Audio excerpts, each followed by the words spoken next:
Voy a escribir la primera parte de la historia en español, siguiendo el outline que proporcionamos anteriormente y aplicando la estructura de historias virales del documento adjunto. Esta es la parte Huimos Ruptura con aproximadamente 5,000 palabras. Nunca olvidaré la mirada de desprecio en el rostro de mi propio hijo cuando me llamó vieja inútil. Sus palabras todavía resuenan en mi cabeza cada noche antes de dormir. ¿Cómo puede un hijo tratar así a la madre que dio la vida por él? Mi nombre es Mercedes Vega. Tengo 68 años y esta es la historia de cómo mi hijo intentó quitarme mi casa de 400,000 euros para después ofrecerme una miserable habitación en una residencia de ancianos.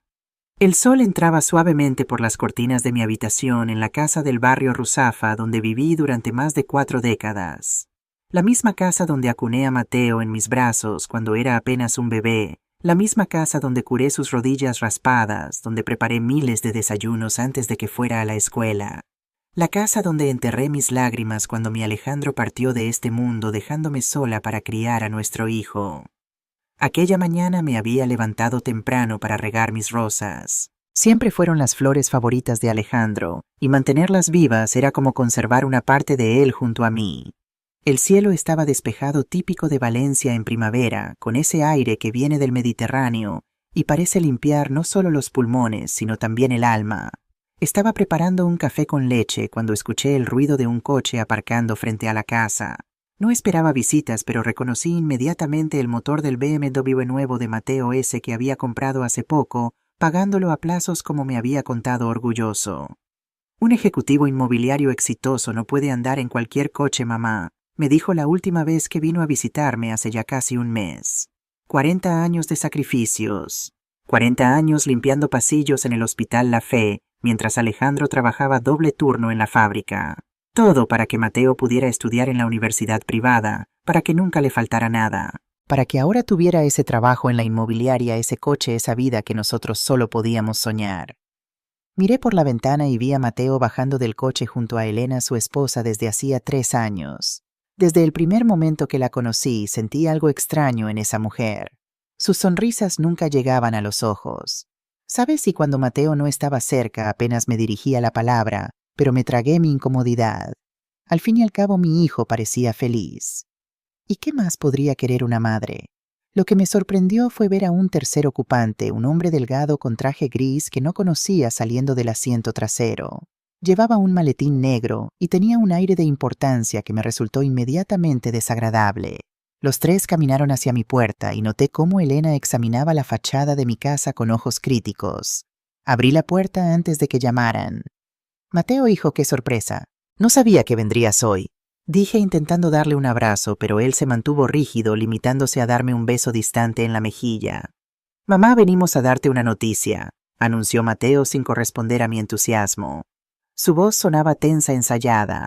Mateo caminó directamente hacia el salón seguido por Elena y aquel hombre desconocido. Elena llevaba un traje elegante, como si viniera de una reunión importante. Tenía esa sonrisita de lado que yo conocía bien, la misma que mostraba cuando convencía a Mateo de comprar algo caro que no necesitábamos. Mamá, él es Javier Soto, dijo Mateo señalando al hombre del traje gris. Es un representante inmobiliario.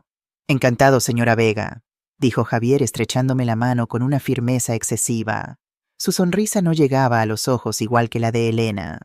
Les ofrecí café como siempre hacía cuando venían de visita, pero los tres rechazaron mi oferta con un gesto seco. Había algo en el ambiente, una tensión que no lograba entender. Mateo nunca rechazaba un café preparado por mí. Compramos la casa, dijo finalmente abriendo el maletín que había traído y sacando algunos papeles que esparció por la mesa. Al principio no entendí. ¿Qué casa? ¿De qué estaba hablando esta casa, mamá? Continuó Mateo, evitando mirarme directamente a los ojos. Compramos tu casa. Sentí que el aire desaparecía de mis pulmones. Un escalofrío recorrió mi espalda mientras las palabras de mi hijo penetraban lentamente en mi comprensión. ¿Cómo la casa que Alejandro y yo compramos con tanto sacrificio? La casa donde cada rincón guarda una memoria nuestra. Pero, hijo, yo nunca puse la casa en venta. Fue entonces cuando Elena intervino con esa voz irritante que parecía raspar mis oídos.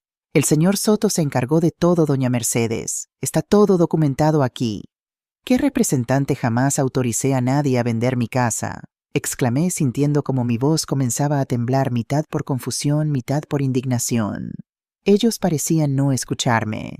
Mateo continuó hablando sobre reformas que harían paredes, que derribarían el cuarto de invitados, que transformarían en oficina.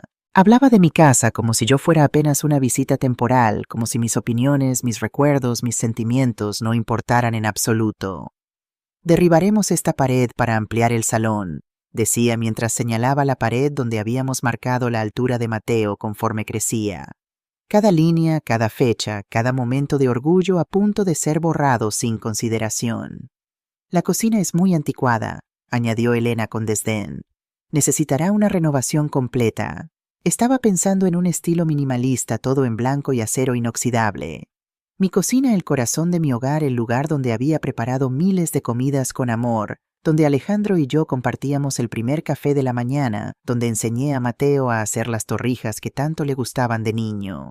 Ahora, según ellos, era solo un espacio anticuado que necesitaba ser modernizado, despojado de su alma, de su historia.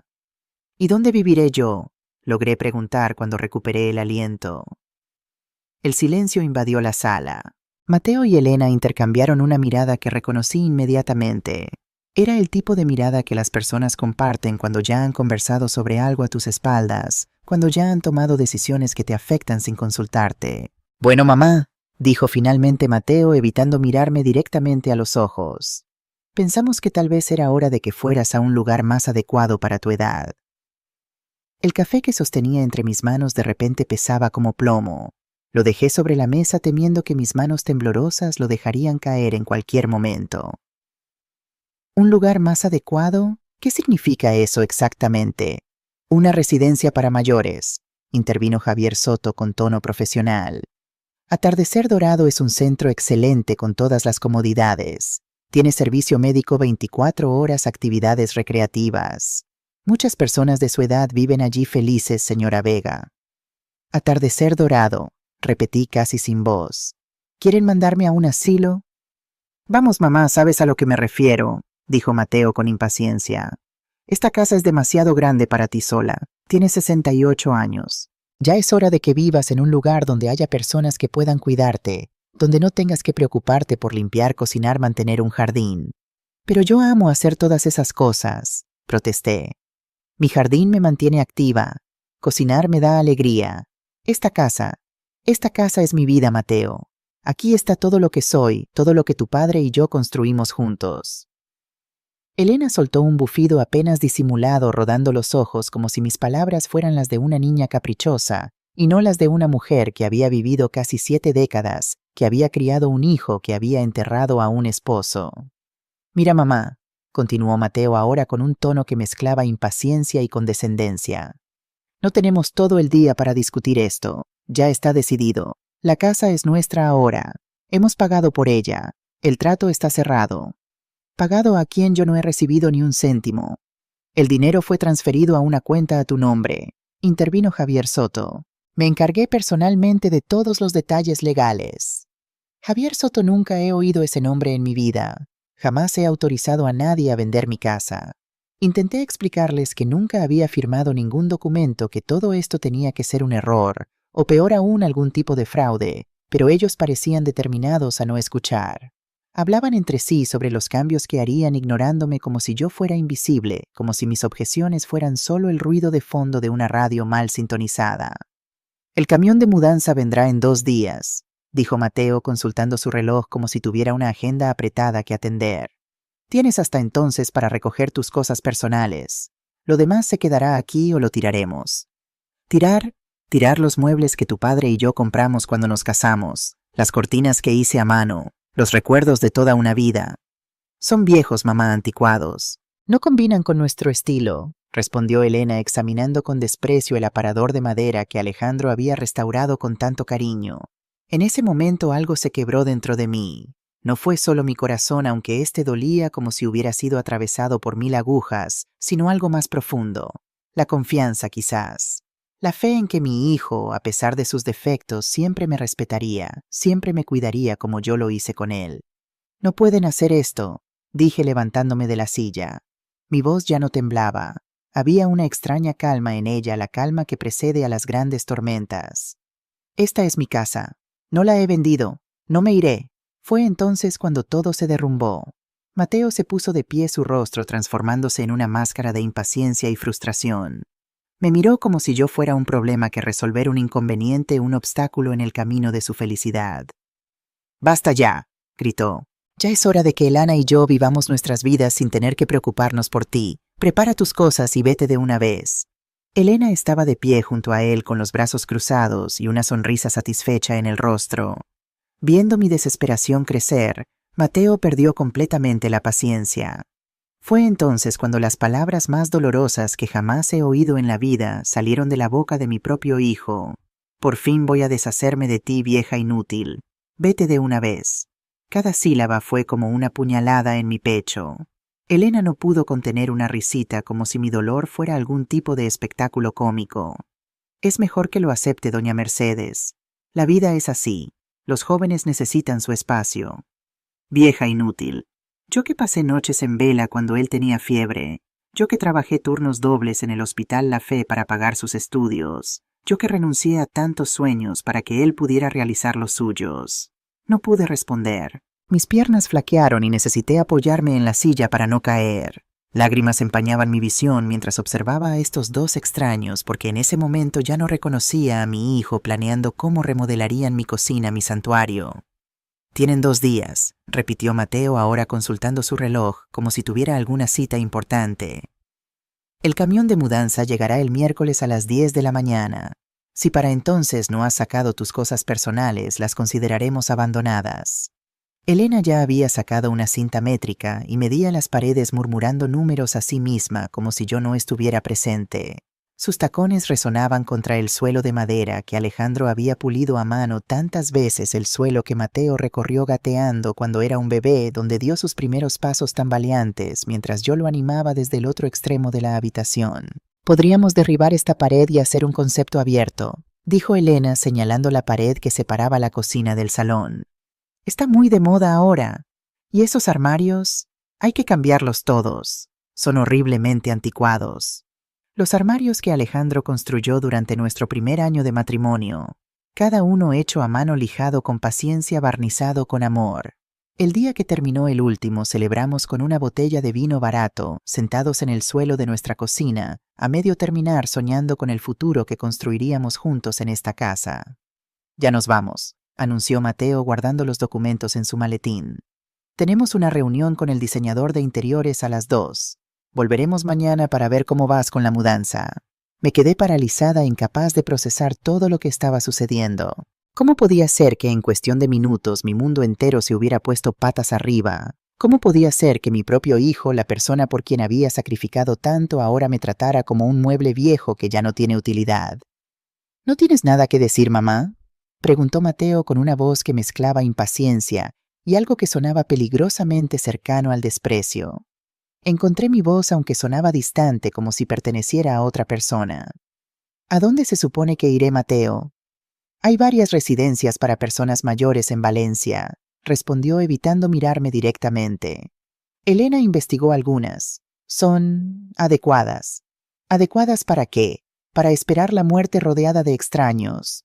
Elena soltó otro bufido, ahora sin molestarse en disimularlo. «Siempre tan dramática, doña Mercedes. No es para tanto. Piénselo como unas vacaciones permanentes. No tendrá que cocinar, ni limpiar, ni preocuparse por nada. Todo estará hecho para usted». «No quiero que todo esté hecho para mí», respondí, sintiendo como la indignación comenzaba a ganarle al shock inicial. «Quiero hacer las cosas por mí misma en mi propia casa, rodeada de mis recuerdos. No soy una inválida, Elena. Tengo 68 años, no 98.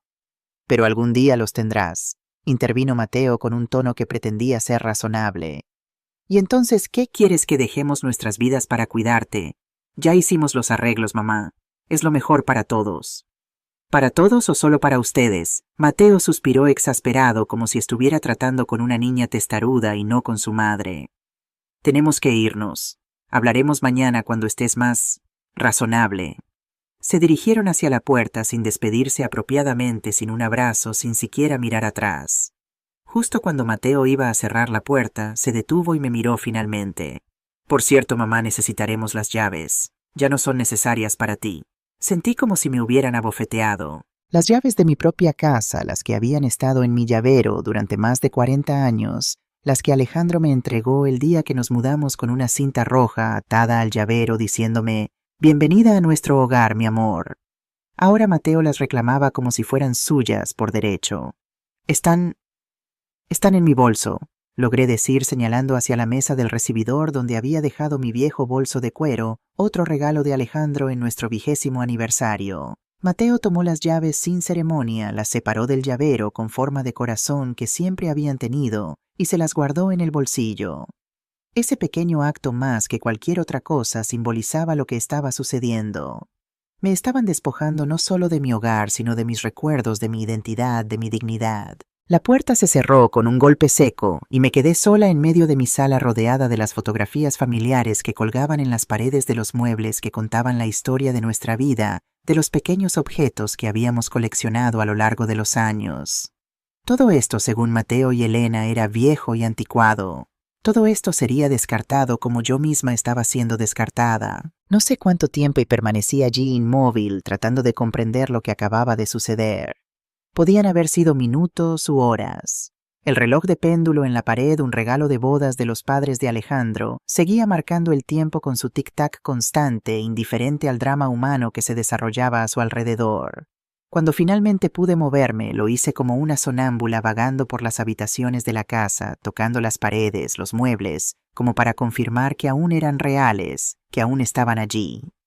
En cada rincón había un recuerdo. Aquí Alejandro y yo bailamos la noche que nos mudamos. Allí Mateo dio sus primeros pasos. En ese sofá le leía cuentos a mi hijo cada noche antes de dormir. En aquel rincón puse el árbol de Navidad durante 40 años consecutivos. ¿Cómo podían pedirme que abandonara todo esto? ¿Cómo podía Mateo, mi propio hijo, ser tan cruel? Sin darme cuenta, mis pasos me llevaron a la habitación de Mateo, que ahora usábamos como cuarto de invitados. A pesar de los años, aún conservaba algo de su esencia infantil, las marcas en la pared donde medíamos su altura cada mes, una mancha de pintura azul en el suelo de aquella vez, que intentamos pintar juntos un modelo de avión, el pequeño rasguño en el marco de la ventana, de cuando intentó escaparse a los 12 años tras una discusión. Sobre la cómoda descansaba una fotografía enmarcada Mateo a los 5 años, sentado en el regazo de Alejandro, ambos sonriendo a la cámara. Yo había tomado esa foto. Recordaba el día perfectamente. Un domingo de primavera habíamos ido de picnic al jardín del Turia. Mateo había pasado la tarde persiguiendo mariposas, riendo con esa risa cristalina que solo tienen los niños. Alejandro lo había alzado en brazos cuando comenzaba a atardecer y yo capturé ese momento de pura felicidad paterna. ¿Dónde había quedado ese niño? ¿En qué momento mi dulce Mateo se había transformado en este hombre frío y calculador capaz de llamar a su propia madre vieja inútil?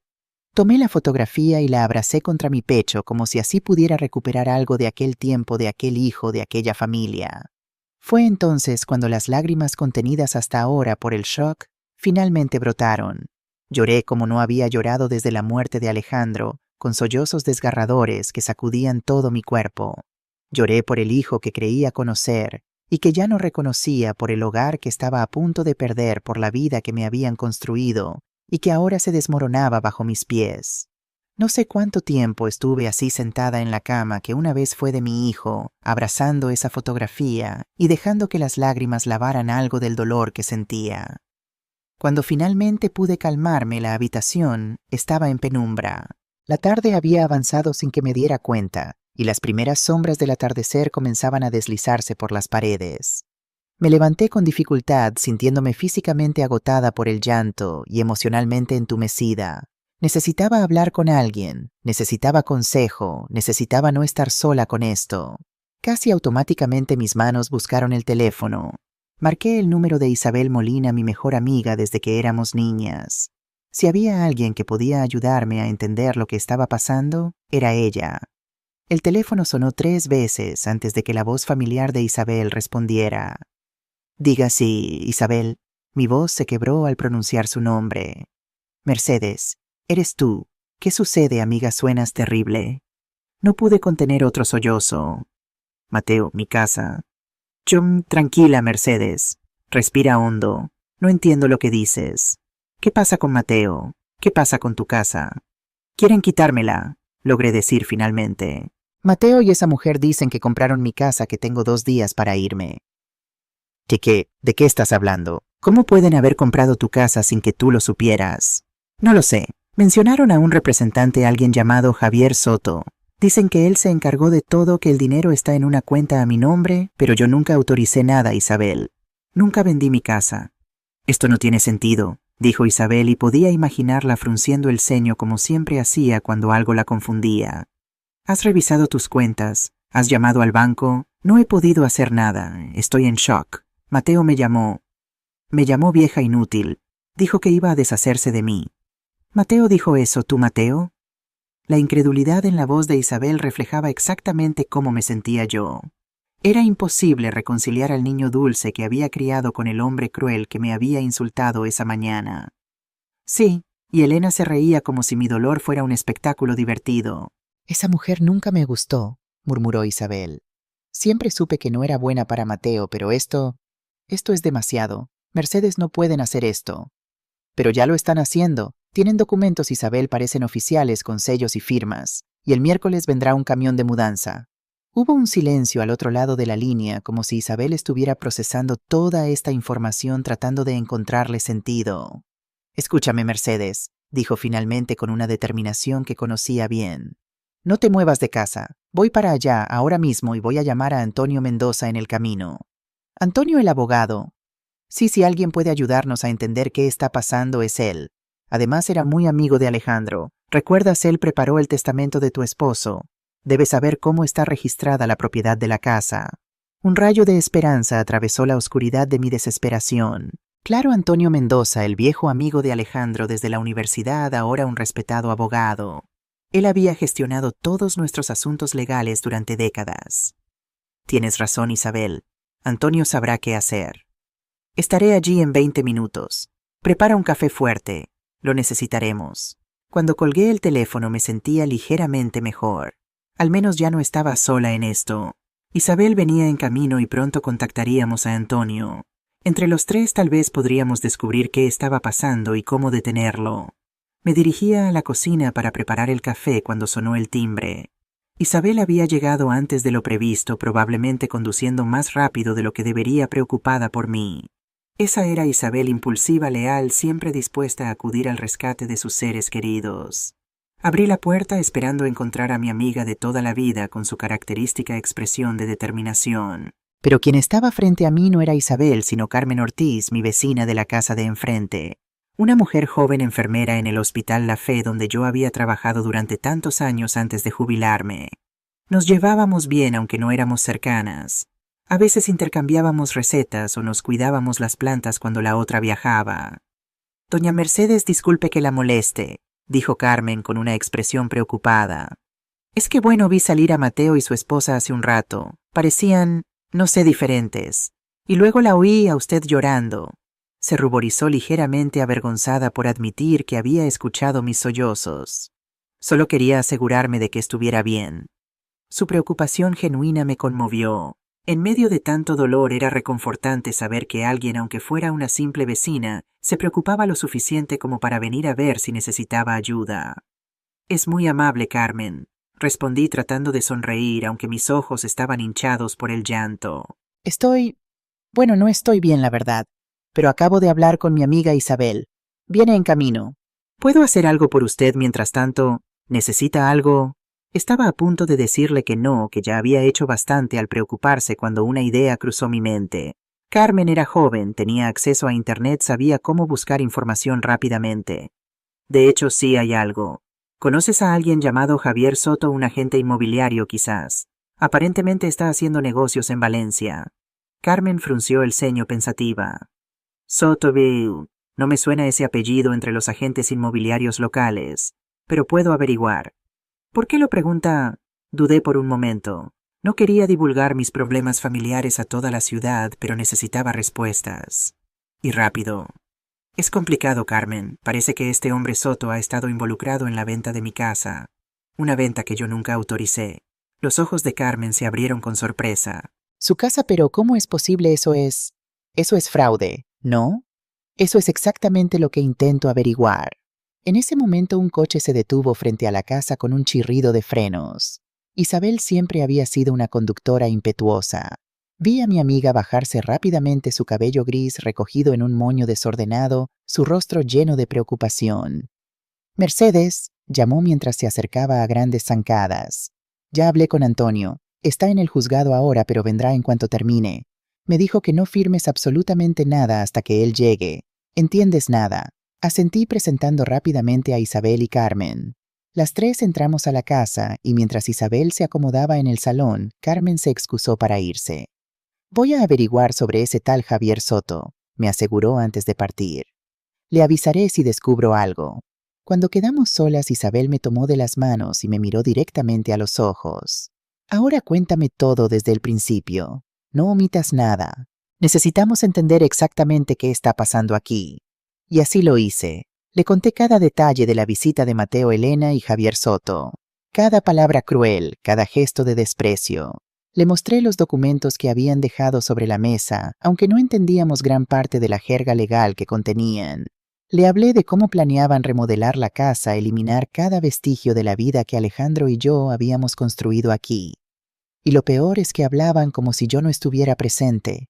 Concluí sintiendo cómo la indignación volvía a crecer dentro de mí, como si mis opiniones, mis sentimientos no importaran en absoluto, como si yo fuera solo un obstáculo a remover. «Esto es tan extraño», murmuró Isabel examinando nuevamente los documentos. «Mateo nunca fue así. Siempre fue un buen chico respetuoso, cariñoso contigo. ¿Qué le pasó?». «Elena», respondí sin dudar. «Desde que está con ella ha cambiado. Se ha vuelto más frío, más distante y más materialista. Todo tiene que ser nuevo, moderno, costoso». «Esa mujer es una víbora», afirmó Isabel con convicción. «Siempre lo dije. Se casó con Mateo por su posición en la inmobiliaria, no por amor. Y ahora está envenenando su mente contra ti». Quería creer que Isabel tenía razón, que todo esto era culpa de Elena, que mi Mateo, el niño dulce que había criado, seguía allí en alguna parte oculto bajo la influencia de esa mujer manipuladora. Pero recordar la frialdad en sus ojos cuando me llamó vieja inútil, eso no podía ser solo influencia externa. Había algo más, algo que había cambiado fundamentalmente en mi hijo. El sonido del timbre interrumpió mis pensamientos. Esta vez esperaba que fuera Antonio Mendoza, nuestro abogado y amigo. Necesitábamos desesperadamente su consejo legal ahora. Pero cuando abrí la puerta me encontré nuevamente frente a Mateo, solo sin Elena, esta vez con una expresión que mezclaba impaciencia y algo más. «Culpa quizás, mamá», dijo su voz más suave que esta mañana. «Olvidé darte esto». Me entregó un sobre. Dentro había un folleto brillante: Residencia Atardecer Dorado, donde la tercera edad es una nueva aventura. «Es uno de los lugares que Elena investigó», explicó sin mirarme directamente a los ojos. «Tienen una habitación disponible a partir del jueves. Ya pagamos el primer mes». El folleto mostraba a ancianos sonrientes jugando a las cartas, haciendo gimnasia suave o sentados en un jardín bien cuidado. Parecía un lugar agradable. Si lo que querías era estar rodeado de extraños en los últimos años de tu vida, lejos de tus recuerdos, de tu hogar, de todo lo que te hacía ser quien eras. «No iré a ninguna residencia, Mateo», dije con una calma que me sorprendió a mí misma. «Esta es mi casa y aquí me quedaré». Él suspiró exasperado. «No seas testaruda, mamá. Ya está decidido. La casa está vendida. Tenemos los documentos. El miércoles vendrá el camión de mudanza y tú irás a Atardecer Dorado». Fin de la discusión. «No firmaré nada», respondí sintiendo como Isabel se colocaba a mi lado en silencioso apoyo. «Y no me iré de mi casa. Si quieres sacarme, tendrás que arrastrarme. ¿Es eso lo que quieres, Mateo? ¿Arrastrar a tu madre fuera de su casa frente a todos los vecinos?» Vi un destello de duda en sus ojos, pero rápidamente desapareció, reemplazado por esa frialdad que ahora parecía ser su expresión habitual cuando me miraba. «Si es necesario, lo haré», dijo finalmente. «No puedes quedarte aquí, mamá. La casa ya no es tuya. Cuanto antes lo aceptes, mejor para todos». Con eso giró sobre sus talones y se marchó sin despedirse, dejándome nuevamente con el corazón roto y un folleto en las manos que representaba todo lo que no quería para mi futuro. Isabel me abrazó fuertemente mientras veíamos a Mateo alejarse en su BMW lujoso. «Tranquila, amiga», me susurró. «No dejaremos que se salgan con la suya. Antonio llegará pronto y él sabrá qué hacer. Asentí aferrándome a esa esperanza, pero dentro de mí un pensamiento aterrador comenzaba a formarse. ¿Y si no había nada que hacer? ¿Y si realmente había perdido mi casa? ¿Y si en 2 días me encontraba en una habitación estéril de la residencia Atardecer Dorado, rodeada de extraños, sin mis recuerdos, sin mi vida? El peso de esa posibilidad era casi insoportable, pero mientras Isabel me guiaba de vuelta al interior, noté que en la acera de enfrente Carmen Ortiz hablaba animadamente por teléfono mirando en nuestra dirección, con una expresión que solo podía describir como esperanzada.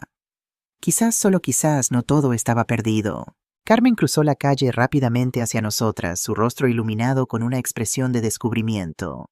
Sin esperar invitación entró en la casa y cerró la puerta tras de sí como si temiera que alguien pudiera escuchar lo que tenía que contarnos. «Doña Mercedes, creo que descubrí algo importante», dijo en voz baja aunque estábamos solas en la casa. «Ese tal Javier Soto no es un agente inmobiliario legítimo. Llamé a mi prima que trabaja en el Colegio Oficial de Agentes de la Propiedad Inmobiliaria y me confirmó que no hay ningún Javier Soto registrado en Valencia ni en ninguna de las ciudades vecinas». Isabel y yo intercambiamos miradas. Esta información confirmaba nuestras sospechas. Algo turbio estaba ocurriendo. «Eso no es todo», continuó Carmen sacando su teléfono móvil. «Busqué en redes sociales y encontré esto». Nos mostró la pantalla de su móvil. Era una fotografía de una fiesta publicada hacía aproximadamente 1 año. En ella aparecía Elena, la esposa de Mateo, sonriendo junto a un hombre delgado de cabello oscuro. Parecían muy cercanos, demasiado para ser simples conocidos. «Este hombre», señaló Carmen, «según la etiqueta es Javier Soto, y por la fecha de la publicación esto fue meses antes de que supuestamente apareciera como representante para la venta de su casa. Sentí que me faltaba el aire. No era solo un error o un malentendido, era un engaño deliberado, y Elena estaba involucrada desde el principio. Mi hijo lo sabe», murmuré más para mí misma que para las demás. «¿Mateo es parte de este engaño o también lo han engañado a él?» «Es difícil saberlo», respondió Isabel, siempre práctica, «pero esto es evidencia suficiente para detener cualquier intento de desalojarte. Cuando Antonio vea esto...». Como si lo hubiéramos invocado con el pensamiento, el timbre sonó nuevamente. Esta vez sí era Antonio Mendoza, nuestro viejo amigo y abogado. A sus 70 años seguía siendo una figura imponente, alto y con una postura erguida que contrastaba con su cabello completamente blanco y sus gruesas gafas que le daban un aire de sabiduría. «Mercedes, ¿cuánto tiempo?», exclamó dándome un abrazo afectuoso. Luego saludó a Isabel y le presentamos rápidamente a Carmen. Isabel me contó por teléfono lo que está pasando. Es absolutamente inadmisible. Permíteme ver esos documentos. Le entregué la carpeta que Mateo había dejado sobre la mesa. Antonio se sentó y comenzó a examinar cada papel minuciosamente, ocasionalmente frunciendo el ceño o haciendo anotaciones en un pequeño cuaderno que había sacado de su maletín. Mientras tanto le mostramos la fotografía que Carmen había encontrado explicándole quién era Javier Soto y su conexión previa con Elena. «Esto es muy interesante», murmuró Antonio ajustándose las gafas, y confirma lo que ya sospechaba al ver estos documentos. Son una completa falsificación, y no particularmente buena. «¿Falsificación?», pregunté sintiendo una mezcla de alivio y alarma. Por un lado, eso significaba que legalmente la casa seguía siendo mía. Por otro, implicaba que mi propio hijo podría estar involucrado en un fraude criminal. «Completamente», afirmó Antonio. «Mira, la firma que supuestamente es tuya no se parece en nada a tu rúbrica real. Además, la fecha del registro es un domingo cuando los notarios no trabajan y el número de matrícula del inmueble está incorrecto». «¿Entonces la venta no es válida?», preguntó Isabel. «No solo no es válida, Isabel, es un delito. Falsificación de documentos, intento de estafa posible, asociación ilícita si este Soto está actuando en complicidad con otras personas». Antonio me miró directamente. «Mercedes, lo que han intentado hacer contigo es un crimen serio. Necesitamos denunciarlo a la policía cuanto antes». La idea de involucrar a la policía me aterrorizaba. A pesar de todo, Mateo seguía siendo mi hijo. Realmente quería verlo enfrentar cargos criminales. ¿No hay otra solución, Antonio? ¿Alguna manera de resolver esto en familia? Antonio suspiró comprendiendo mi dilema. «Entiendo tu preocupación, Mercedes, pero esto va más allá de una disputa familiar. Han intentado despojarte de tu propiedad mediante documentos falsificados. Y lo más probable es que tu hijo y su esposa hayan pagado una suma considerable a este estafador dinero que probablemente nunca recuperarán a menos que actuemos legalmente. Mientras asimilaba sus palabras, Antonio se levantó y fue hasta el gran archivador de metal que tenía en un rincón de la oficina improvisada que había montado en mi salón. Giró la combinación y abrió un cajón de donde extrajo un sobre amarillento marcado por el tiempo. Además, continuó volviendo a sentarse y colocando el sobre frente a mí. Hay algo más que debes saber. Algo que Alejandro me pidió que te entregara si alguna vez te sentías amenazada o desamparada. Creo que ha llegado el momento. Con manos temblorosas abrí el sobre. Dentro había una copia autenticada de la escritura de la casa registrada únicamente a mi nombre y algo más documentos de una cuenta bancaria que yo desconocía por completo en el Banco Santander. Tu marido abrió esta cuenta secretamente, explicó Antonio. Cada mes durante años depositó una pequeña cantidad. Me dijo que era para garantizar que nunca necesitaras depender de nadie, ni siquiera de Mateo. Miré el saldo y casi me caí de la silla. Era una suma considerable suficiente para vivir cómodamente durante muchos años, incluso sin la casa. Pero ¿por qué Alejandro nunca me contó sobre esto? Quería que fuera una sorpresa para cuando ustedes celebraran sus bodas de oro, respondió Antonio con una sonrisa triste. Pero también dejó instrucciones para que yo revelara todo antes, si fuera necesario. Isabel, quien había estado observando en silencio, se acercó para ver los documentos. Alejandro siempre fue un hombre precavido, comentó. Incluso desde el más allá sigue cuidando de ti, Mercedes. Era cierto. A pesar de haber partido hace tanto tiempo, Alejandro había encontrado una manera de protegerme cuando más lo necesitaba. El peso en mi corazón se alivió ligeramente ante esta prueba de su amor eterno. Antonio tosió discretamente, llamando nuevamente nuestra atención. Hay algo más, Mercedes. Un sobre adicional que Alejandro dejó.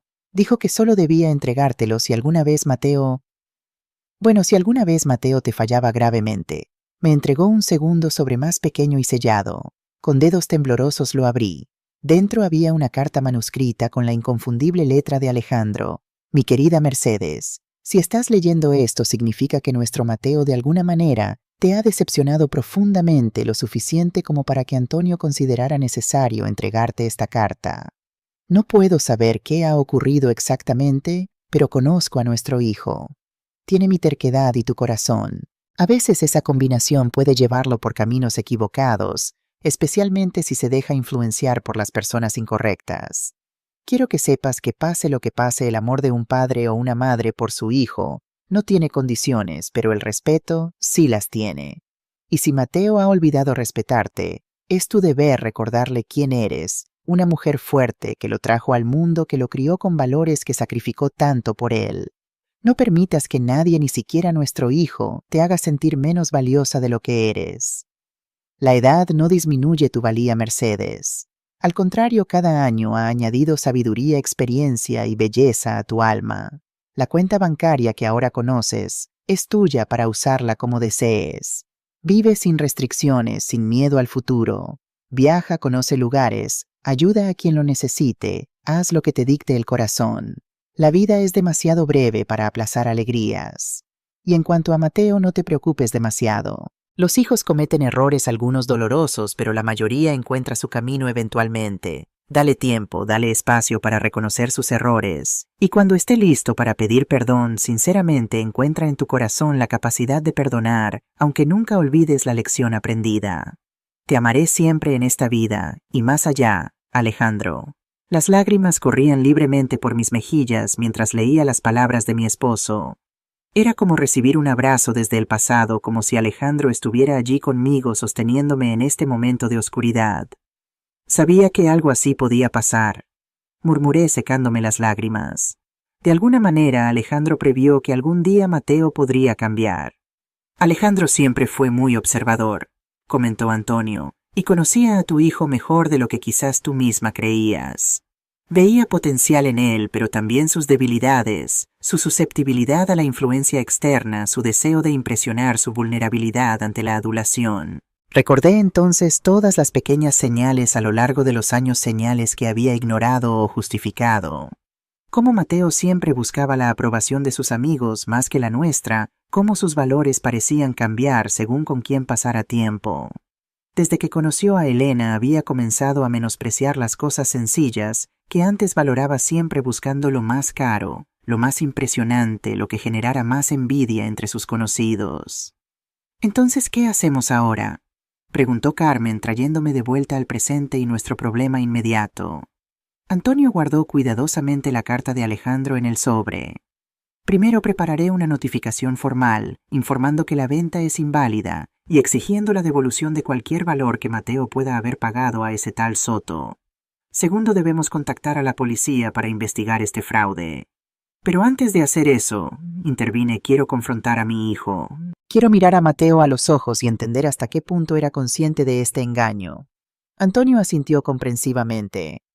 «Justo, Mercedes, pero no vayas sola. Déjame acompañarte y llevemos copias de estos documentos originales. Tu hijo y su esposa deben entender la gravedad de lo que han hecho o de aquello en lo que se han visto involucrados». Acordamos un plan. Me quedaría en mi casa de la que nadie podría expulsarme, y esperaría el regreso de Mateo. Antonio vendría poco después con todos los documentos necesarios para aclarar la situación. Isabel insistió en que comiera algo antes de enfrentar lo que se avecinaba. Me acompañó a la cocina y preparó una tortilla española sencilla, aunque mi estómago estaba tan revuelto que apenas pude tomar unos bocados. «¿Estarás bien, Mercedes?», preguntó Isabel preocupada. «¿Puedo quedarme contigo si quieres?», negué con la cabeza. «Gracias, amiga, pero necesito enfrentar esto con Antonio. Es un asunto entre él, yo y mi hijo ahora». «Esa Elena nunca me engañó», comentó Isabel arrugando la nariz, siempre con ese aire de superioridad como si fuera mejor que todos en Valencia. Justo ella que comenzó como manicurista en el Salón de Rosario.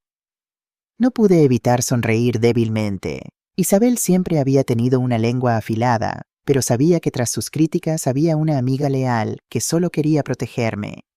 «Lo que más me duele», confesé, «no es el intento de quitarme la casa. Es saber que mi hijo me ve como una carga, como alguien de quien quiere deshacerse». «¿Dónde me equivoqué, Isabel? ¿Qué hice para merecer esto?» «No te equivocaste en nada, Mercedes», afirmó Isabel con convicción. «Fuiste una madre ejemplar. El error fue suyo dejándose llevar por esa...». Se contuvo, no completando el insulto que estaba en la punta de su lengua. «Algunas personas solo valoran lo que tienen cuando lo pierden. Quizás esa sea la lección que Mateo necesita aprender». Mirando por la ventana de la cocina vi cómo el atardecer teñía el cielo de Valencia con tonos anaranjados. Las luces de la Plaza de la Virgen comenzaban a encenderse y algunas parejas de ancianos ya ocupaban los bancos para el tradicional paseo vespertino. Una vida tan simple, tan pacífica. ¿Cómo había podido volverse todo de cabeza en apenas un día? Me despedí de Isabel y de Carmen, quienes prometieron volver al día siguiente para saber cómo había ido todo. Ahora solo quedaba esperar a Mateo y a Antonio. La confrontación que se avecinaba sería dolorosa pero necesaria. Por primera vez desde que comenzó esta pesadilla, sentí un destello de fortaleza interior. Tenía la verdad de mi lado, tenía amigos leales y tenía el amor eterno de Alejandro respaldándome. Estaba preparando una infusión de tila para calmar mis nervios cuando escuché un coche detenerse frente a la casa. Me asomé discretamente por la ventana y vi a Mateo y Elena bajando del BMW. Ella gesticulaba animadamente, parecía enfadada. Él la escuchaba con expresión cansada. Por un momento me pareció ver al niño inseguro que una vez fue siempre tratando de complacer a todos, siempre temeroso de decepcionar. Respiré hondo y me preparé para recibirlos. Esta vez no me encontrarían vulnerable y sorprendida. Esta vez yo tendría el control. El timbre sonó con insistencia. Abrí la puerta con calma, enfrentándome a mi hijo y a su esposa con una dignidad que no sentía la última vez que los vi. Mateo y Elena los saludé con voz neutra. «Pasen, por favor, los estaba esperando». Ambos intercambiaron una mirada de sorpresa ante mi tono.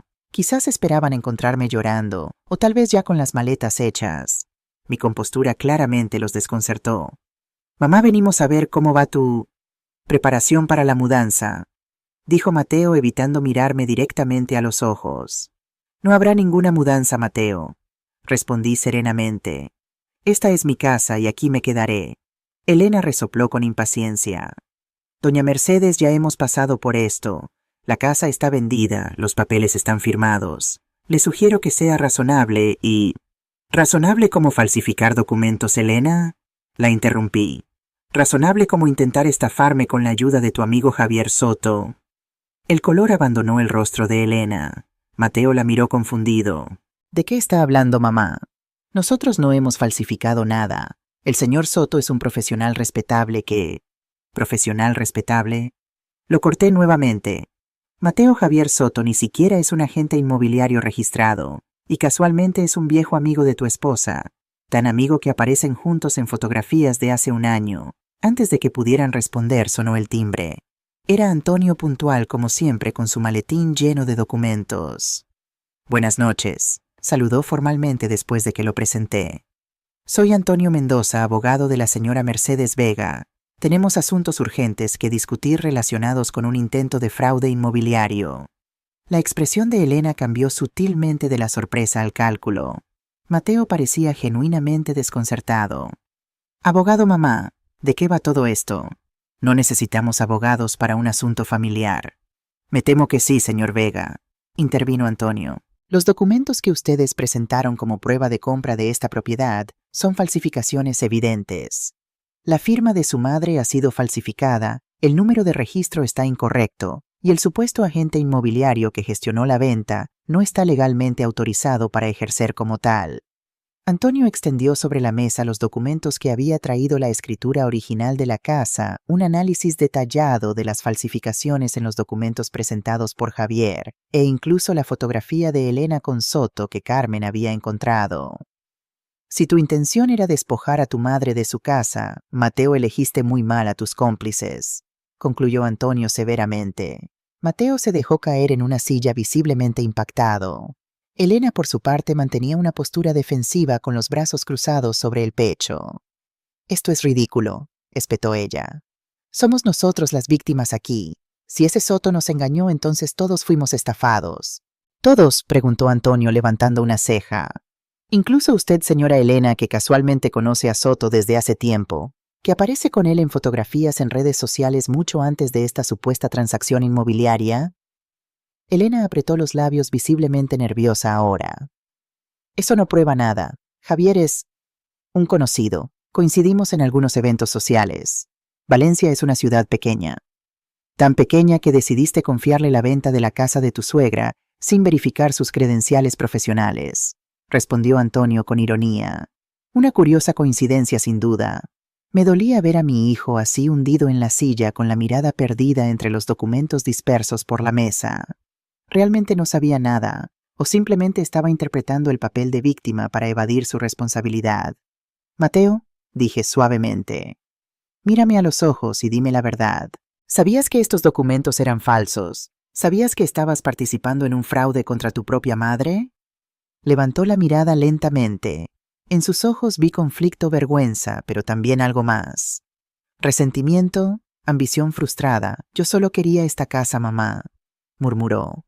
Elena y yo llevamos 3 años pagando un alquiler absurdo, mientras tú vives sola en este casoplón que podrían usar perfectamente 2 familias. Soto dijo que podía arreglarlo todo, que había una forma legal de acelerar las cosas.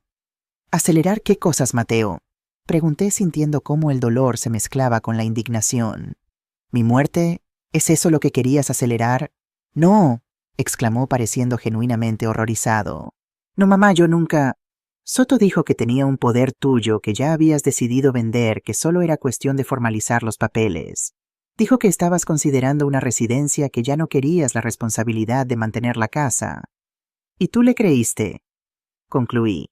Le creíste a un extraño antes que hablar directamente conmigo. Elena intervino claramente intentando controlar la situación que se le escapaba de las manos. El caso es que ya pagamos por esta casa, 350.000 euros. Todos nuestros ahorros más un préstamo. Si los documentos son falsos, entonces Soto nos ha estafado a todos y somos tanto víctimas como tú, Mercedes. Con una diferencia fundamental, respondió Antonio. Ustedes intentaron beneficiarse de esta estafa. La señora Mercedes es la única víctima real aquí. Se hizo un silencio tenso. Mateo miraba al suelo. Elena tamborileaba nerviosamente con sus dedos sobre la mesa. Antonio ordenaba metódicamente los documentos en su maletín. Fue entonces cuando decidí mostrar mi última carta. Saqué los documentos de la cuenta bancaria secreta de Alejandro y los coloqué frente a Mateo. Tu padre, a diferencia de ti, siempre pensó en mi bienestar. Dije con voz clara pero triste. Durante años ahorró en secreto para asegurarse de que yo nunca dependiera de nadie, ni siquiera de ti. Sabía que este día podría llegar, Mateo. De alguna manera sabía que podrías decepcionarme profundamente. Los ojos de Mateo se abrieron con sorpresa al ver el saldo de la cuenta. Elena se inclinó para mirar, también incapaz de ocultar su asombro. ¿Todo ese dinero?, murmuró aparentemente, olvidando por un momento que debía fingir desinterés. Y nunca nos contaste, añadió Mateo con un tono que sonaba peligrosamente a acusación. ¿Y por qué debería contarles?, repliqué, sintiendo una valentía que no sabía que tenía. Para que pudieran intentar quitarme esto también. Tu padre quería sorprenderme cuando cumpliéramos nuestras bodas de oro, pero dejó instrucciones para que Antonio me revelara todo antes si lo necesitaba.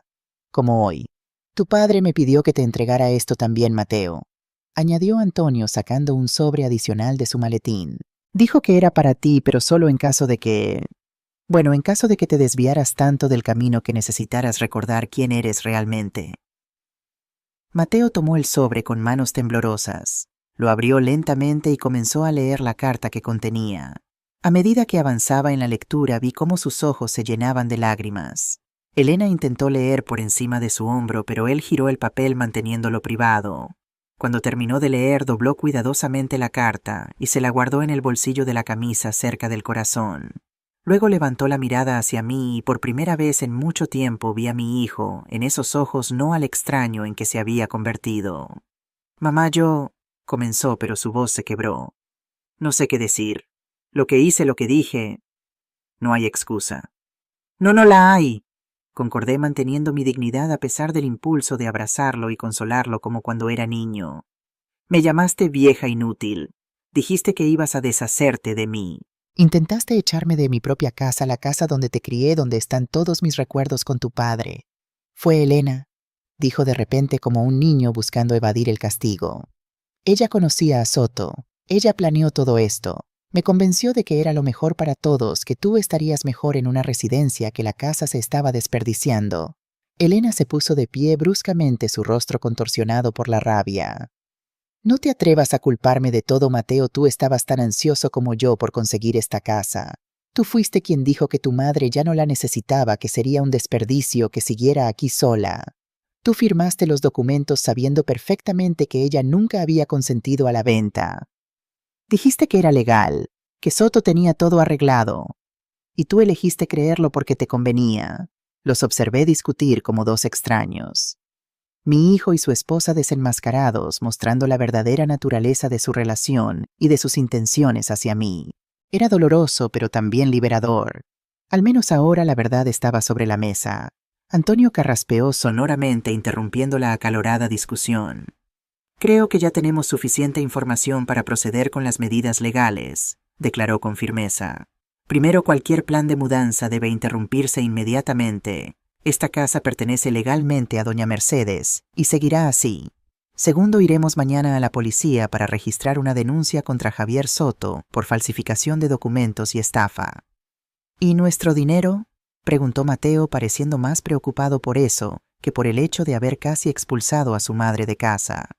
Haremos lo posible por recuperarlo, pero no puedo garantizar nada, respondió Antonio con franqueza. Estafadores como este Soto generalmente saben cómo desaparecer rápidamente con el dinero. La realidad de la situación finalmente parecía estar golpeando a Mateo. Se dejó caer nuevamente en la silla derrotado. ¿Qué haremos ahora, Elena? Lo perdimos todo. Elena no respondió. Estaba ocupada escribiendo frenéticamente en su móvil, probablemente intentando contactar al tal Soto. Su expresión de pánico lo decía todo. Estaba mucho más involucrada en esta historia de lo que quería admitir. Miré mi salón, los muebles que Mateo y Elena ya habían comenzado a reubicar, el retrato de Alejandro que alguien había quitado de la pared y dejado apoyado en un rincón. Toda esta confusión, todo este dolor. ¿Y para qué? Recordé de repente la carta de Alejandro, sus palabras sabias que parecían atravesar el tiempo. No permitas que nadie, ni siquiera nuestro hijo, te haga sentir menos valiosa de lo que eres. Y luego, Dele tiempo, dale espacio para reconocer sus errores. Mateo, llamé suavemente. Quiero que tú y Elena se vayan ahora. Necesito tiempo para procesar todo esto. Antonio se encargará de la denuncia contra Soto, y luego veremos qué se puede hacer para recuperar vuestro dinero. Pero mamá, ¿dónde iremos? No podemos pagar el alquiler del apartamento y el préstamo que pedimos para la casa. Debieron pensar en eso antes de entregar todo vuestro dinero a un estafador. Respondí firmemente. Eso no es mi responsabilidad. Volved a vuestro apartamento y resolved vuestros problemas financieros como adultos. Elena, finalmente abandonando sus intentos de contactar a Soto, recogió su bolso y se dirigió a la puerta. Vámonos, Mateo. Tu madre ya tomó su decisión. No hay nada más que hablar aquí. Mi hijo se levantó lentamente como si cada movimiento le costara un enorme esfuerzo. En sus ojos vi una mezcla de emociones: vergüenza, arrepentimiento, pero también un destello de resentimiento que me dolió reconocer. Lo siento, mamá, murmuró antes de seguir a Elena hacia la puerta. No sé cómo pude, no sé en qué me convertí. Yo tampoco, Mateo, respondí con sinceridad.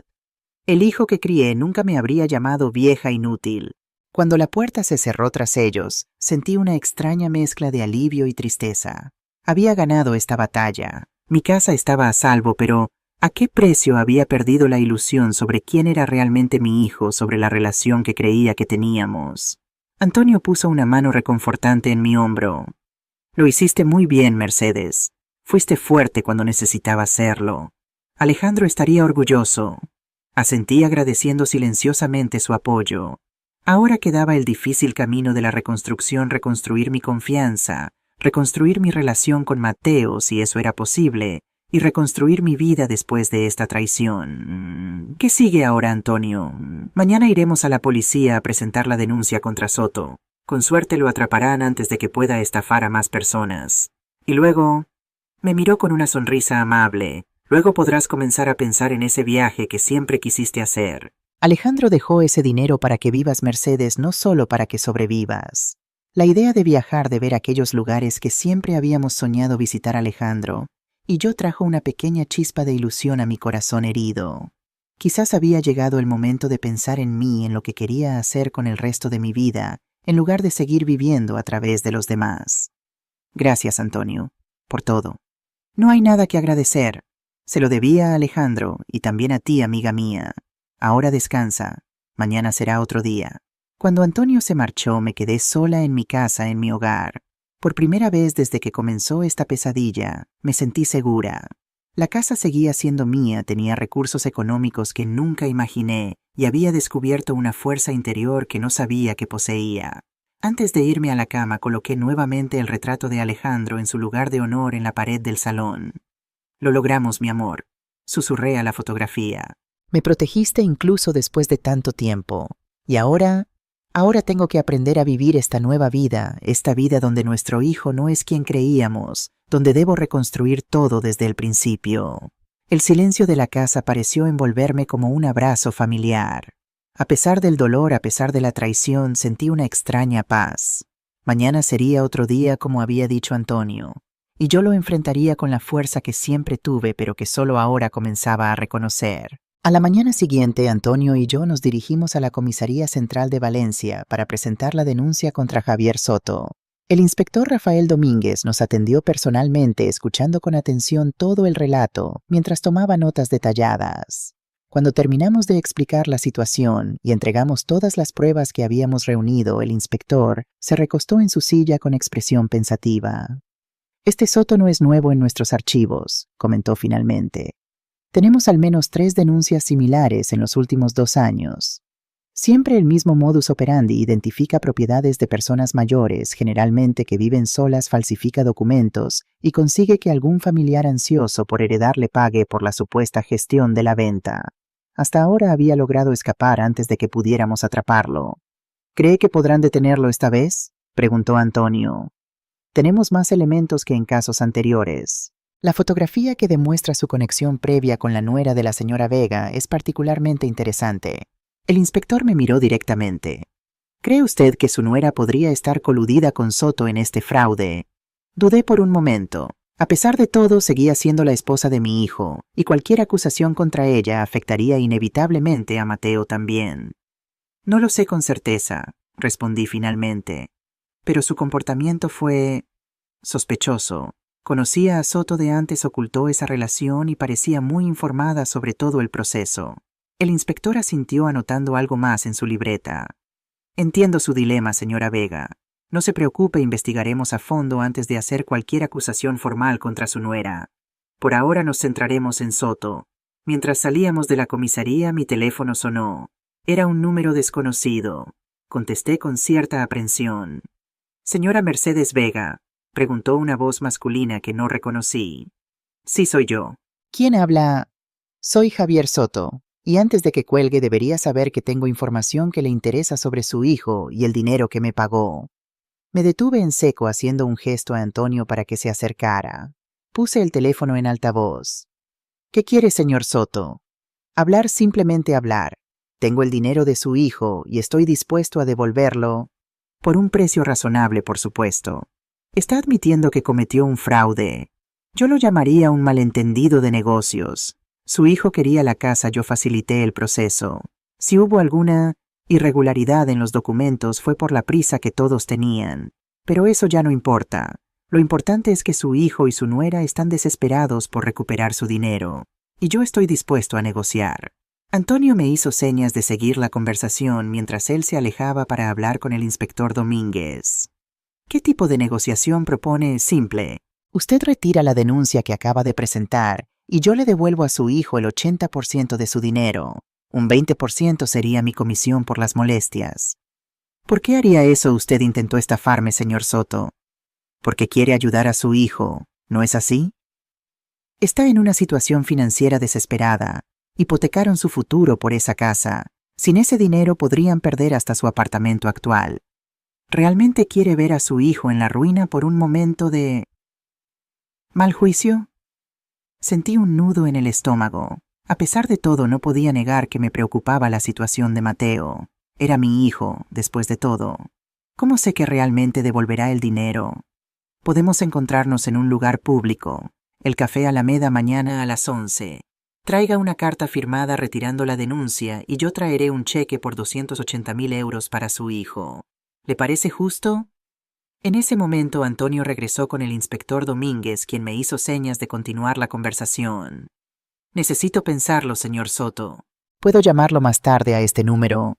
Por supuesto, señora Vega. Pero no tarde demasiado. Tengo otros compromisos que atender y no estaré en Valencia mucho tiempo más. Digamos que tiene hasta esta noche para decidirse. Colgué el teléfono y miré al inspector, quien sonreía satisfecho. Perfecto, señora Vega. Hemos rastreado la llamada y tenemos una ubicación aproximada. Además nos ha dado una cita concreta. El Café Alameda mañana a las 11. ¿Quiere que asista a esa reunión? Pregunté sintiendo una mezcla de nerviosismo y determinación. Si está dispuesta sería de gran ayuda. Podríamos organizar una operación para detenerlo en el acto. Pondríamos agentes encubiertos en el café y yo mismo estaría cerca supervisando todo. Usted solo tendría que mantener la conversación lo suficiente para que nosotros actuemos. Antonio intervino preocupado. ¿Es seguro para Mercedes? Este hombre podría ser peligroso. Estará en un lugar público rodeada de agentes, aseguró el inspector. No correrá ningún riesgo real, pero entiendo si prefiere no participar. Podríamos enviar a una agente que se haga pasar por usted. ¡No!, respondí con firmeza. Quiero hacerlo yo. Quiero mirar a la cara a este hombre que intentó quitarme mi casa, que manipuló a mi hijo, que pensó que por ser una mujer mayor podía aprovecharse de mí. El inspector asintió con aprobación. Muy bien, organizaremos todo para mañana. Mientras tanto sería conveniente que informara a su hijo sobre esta comunicación con Soto. Si el estafador lo contacta también a él, necesitamos que no arruine nuestra operación. Llamé a Mateo tan pronto como salimos de la comisaría. Respondió al primer tono como si hubiera estado esperando mi llamada. «Mamá, ¿estás bien?» «Estoy bien, Mateo. Necesito verte. Es importante. ¿Puedes venir a casa ahora?» «Claro, estoy. Estoy en el banco intentando renegociar el préstamo. Pero puedo estar allí en media hora». «Te espero. Ven solo, por favor». Colgué sin dar más explicaciones. Antonio insistió en acompañarme de vuelta a casa y esperar a que llegara Mateo. Durante el trayecto permanecimos mayormente en silencio, cada uno sumido en sus propios pensamientos. «¿Crees que Mateo tuvo algo que ver con la llamada de Soto?» Pregunté finalmente. Antonio consideró la pregunta antes de responder. Es posible que haya intentado contactar a Soto por su cuenta desesperado por recuperar su dinero, pero dudo que supiera que él te llamaría ofreciendo este trato. Asentí queriendo creer en la inocencia de mi hijo, al menos en esta parte de la historia. Cuando llegamos a casa, Carmen estaba esperando en la puerta. Se había enterado por Isabel de nuestro viaje a la comisaría y quería saber cómo había ido todo. Le contamos sobre la llamada de Soto y el plan para atraparlo al día siguiente. «Es usted muy valiente, doña Mercedes», dijo Carmen con admiración sincera. «Yo en su lugar estaría aterrorizada». «Tengo miedo», admití, «pero también estoy cansada de sentirme vulnerable. Durante demasiado tiempo he dejado que otros tomaran decisiones sobre mi vida creyendo que por mi edad ya no tenía derecho a defenderme. Eso se acabó». Carmen sonrió y apretó mi mano afectuosamente antes de despedirse, prometiendo estar pendiente por si necesitaba cualquier cosa. Mateo llegó puntual como había prometido. Venía solo con aspecto desaliñado y ojeroso como si no hubiera dormido en toda la noche. Antonio le abrió la puerta y lo hizo pasar al salón donde yo esperaba sentada en mi sillón favorito. Mateo lo saludé con un gesto para que se sentara. «Tenemos que hablar de algo serio. Mamá, antes de que digas nada», comenzó, pero lo interrumpí levantando una mano. «Javier Soto me llamó esta mañana». Mateo se quedó boquiabierto. «¿Qué? ¿Cómo consiguió tu número? ¿Qué quería?» «Propone un trato. Devolverá el 80% de vuestro dinero si yo retiro la denuncia contra él». «¿Y lo harás?» La esperanza en su voz era dolorosamente evidente. «La policía ha organizado una operación para atraparlo. Mañana me reuniré con él en el Café Alameda, fingiendo aceptar su trato. Cuando aparezca con el dinero lo arrestarán». Mateo se pasó las manos por el rostro procesando la información. «Es peligroso, mamá. Ese hombre es un estafador profesional. ¿Quién sabe de qué más es capaz? Estaré protegida. Habrá policías encubiertos en todo el café. ¿Pero por qué tienes que ser tú? Podrían enviar a una agente». «Porque necesito hacer esto, Mateo. Necesito enfrentarme a él, mirarle a los ojos y que sepa que no pudo conmigo. Que no soy solo una vieja inútil de la que cualquiera puede aprovecharse». Mi hijo se estremeció visiblemente al escucharme repetir las palabras que él mismo había usado contra mí. «Mamá, sobre eso». «Sobre lo que dije». No hay excusa, lo sé, pero estaba desesperado. Las deudas, la hipoteca, la presión de Elena constantemente. Me sentí atrapado y te culpé a ti cuando lo único que has hecho siempre es apoyarme. ¿Por qué no viniste a mí, Mateo? ¿Por qué no me contaste que tenías problemas económicos? Soy tu madre. Te habría ayudado. Por orgullo, supongo. Quería demostrar que podía tener éxito por mí mismo, tener la casa perfecta, el coche perfecto, la vida perfecta. Y terminé perdiendo lo más importante, tu respeto y confianza». Había sinceridad en sus palabras, pero también me preguntaba cuánto de este arrepentimiento nacía de la verdadera comprensión de sus errores y cuánto de la desesperación por su situación actual. «¿Dónde está Elena?», pregunté cambiando ligeramente el tema. Mateo desvió la mirada. «No lo sé exactamente. Dijo que iba a casa de su hermana en Alicante. Discutimos anoche después de salir de aquí». Le reclamé por su relación con Soto, por haberme ocultado que lo conocía de antes. Ella negó todo, dijo que yo estaba tan involucrado como ella, que fue idea mía desde el principio intentar conseguir tu casa. ¿Y fue así? No exactamente. Elena fue quien sugirió que sería más práctico si tú vivieras en una residencia y nosotros ocupáramos la casa. Dijo que era un desperdicio que vivieras sola en un espacio tan grande. Al principio pensé en hablar contigo directamente, proponerte algún arreglo, pero Elena insistió en que te negarías, que eras demasiado terca. Luego apareció Soto con su oferta diciendo que tenía contactos que podía arreglarlo todo legalmente. ¿Y le creíste? Quise creerle, corrigió Mateo con un destello de honestidad brutal. Era conveniente creerle. La casa, el precio, todo parecía demasiado bueno para ser verdad. Debí sospechar que algo no estaba bien. Antonio, que había permanecido en silencio hasta entonces, intervino. «Señor Vega, ¿ha tenido alguna comunicación con Soto desde ayer?» Mateo dudó por un momento, como si estuviera decidiendo cuánto revelar. «Me envió un mensaje esta mañana. Dijo que tenía una solución a nuestros problemas, que me contactaría pronto con los detalles. Supongo que esa solución era el trato que le propuso a mi madre. ¿Respondió usted a ese mensaje?» «No decidí ignorarlo. Después de todo lo que ha pasado, ya no confío en nada que venga de ese hombre». Antonio y yo intercambiamos una mirada. Al menos en esto Mateo parecía estar diciendo la verdad. Hay algo más que debes saber, Mateo, dije finalmente. El inspector Domínguez que lleva el caso me comentó que tienen otras denuncias contra Soto por casos similares. Aparentemente es un estafador profesional que se especializa en propiedades de personas mayores. Y nosotros caímos directo en su trampa, murmuró Mateo con una mezcla de vergüenza y rabia. ¿Cómo pude ser tan estúpido? La ambición y la desesperación nublan el juicio, respondió Antonio. No sería el primero ni el último en caer en las redes de un estafador hábil. Miré a mi hijo sentado frente a mí con la cabeza gacha, aparentemente derrotado por el peso de sus propias acciones. Una parte de mí quería consolarlo, abrazarlo como cuando era niño y tenía una pesadilla. Otra parte, la que aún resonaba con el eco de vieja inútil, mantenía una prudente distancia emocional.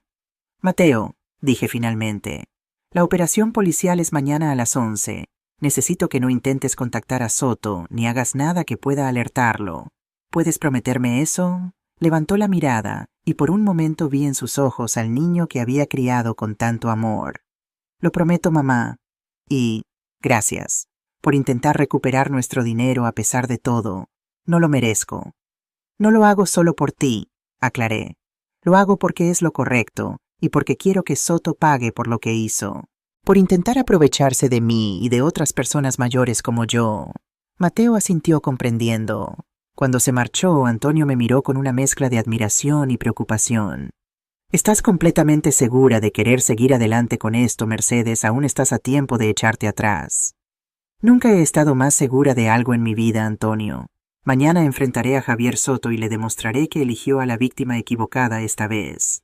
Aquella noche sola en mi casa, que ahora valoraba más que nunca, miré nuevamente el retrato de Alejandro. Mañana será un gran día, mi amor, le dije a la fotografía. Mañana demostraré que esa vieja inútil tiene más fuerza de la que todos pensaban. El plan estaba en marcha, la trampa lista para cerrarse, y por primera vez en muchos años me sentía verdaderamente viva, llena de propósito y determinación. Ya no era la víctima pasiva que todos asumían que sería. Era Mercedes Vega, una mujer dispuesta a luchar por lo que era suyo y por su dignidad. La mañana del encuentro con Javier Soto amaneció con un cielo despejado sobre Valencia. Me desperté temprano después de una noche de sueño inquieto. La adrenalina corría por mis venas ante la perspectiva de enfrentarme al hombre que había intentado arrebatarme mi hogar. Antonio llegó a las 9 acompañado por el inspector Domínguez, quien me explicó nuevamente todos los detalles de la operación. Hemos dispuesto agentes encubiertos en diferentes puntos del Café Alameda, explicó el inspector mientras desplegaba un pequeño plano sobre mi mesa. Esta camarera, este hombre leyendo el periódico, la pareja de la esquina, todos son policías. Usted se sentará aquí en esta mesa junto a la ventana. Es visible desde la calle, pero también está a la vista de todos nuestros agentes. ¿Llevaré algún tipo de micrófono, Mom?, pregunté sorprendiéndome a mí misma con mi propio interés en los detalles técnicos de la operación. No será necesario. El café ya está equipado con dispositivos de escucha. Solo necesitamos que mantenga la conversación lo suficiente para que Soto confirme verbalmente su oferta fraudulenta y si es posible que mencione algo sobre su relación previa con su nuera Elena. Antonio me tomó la mano notando mi nerviosismo. Mercedes, aún estás a tiempo de cambiar de opinión. Podríamos enviar a una agente en tu lugar. Negué con la cabeza determinada. No, Antonio, necesito hacer esto yo misma. Por mi dignidad, por todas las personas mayores que Soto ha estafado pensando que somos blancos fáciles. El inspector Domínguez asintió con aprobación. Su actitud es admirable, señora Vega, pero recuerde, su seguridad es nuestra prioridad. Si en algún momento siente que la situación se vuelve amenazante, simplemente mencione mi difunto esposo Alejandro en cualquier frase. Esa será la señal para que intervengamos inmediatamente. A las 10:30 nos dirigimos hacia el Café Alameda, ubicado en una de las avenidas principales de Valencia. Antonio me acompañó hasta una calle cercana donde nos despedimos. Él se reuniría con el equipo de vigilancia en una furgoneta estacionada a poca distancia. Buena suerte, Mercedes, me dijo con un abrazo. Estaré pendiente de todo. El café era un establecimiento elegante con mesas de mármol y sillas de hierro forjado. La terraza estaba parcialmente cubierta por toldos a rayas que protegían del sol, creando un ambiente agradable. Siguiendo las instrucciones, me senté en la mesa indicada junto a la ventana y pedí un café con leche.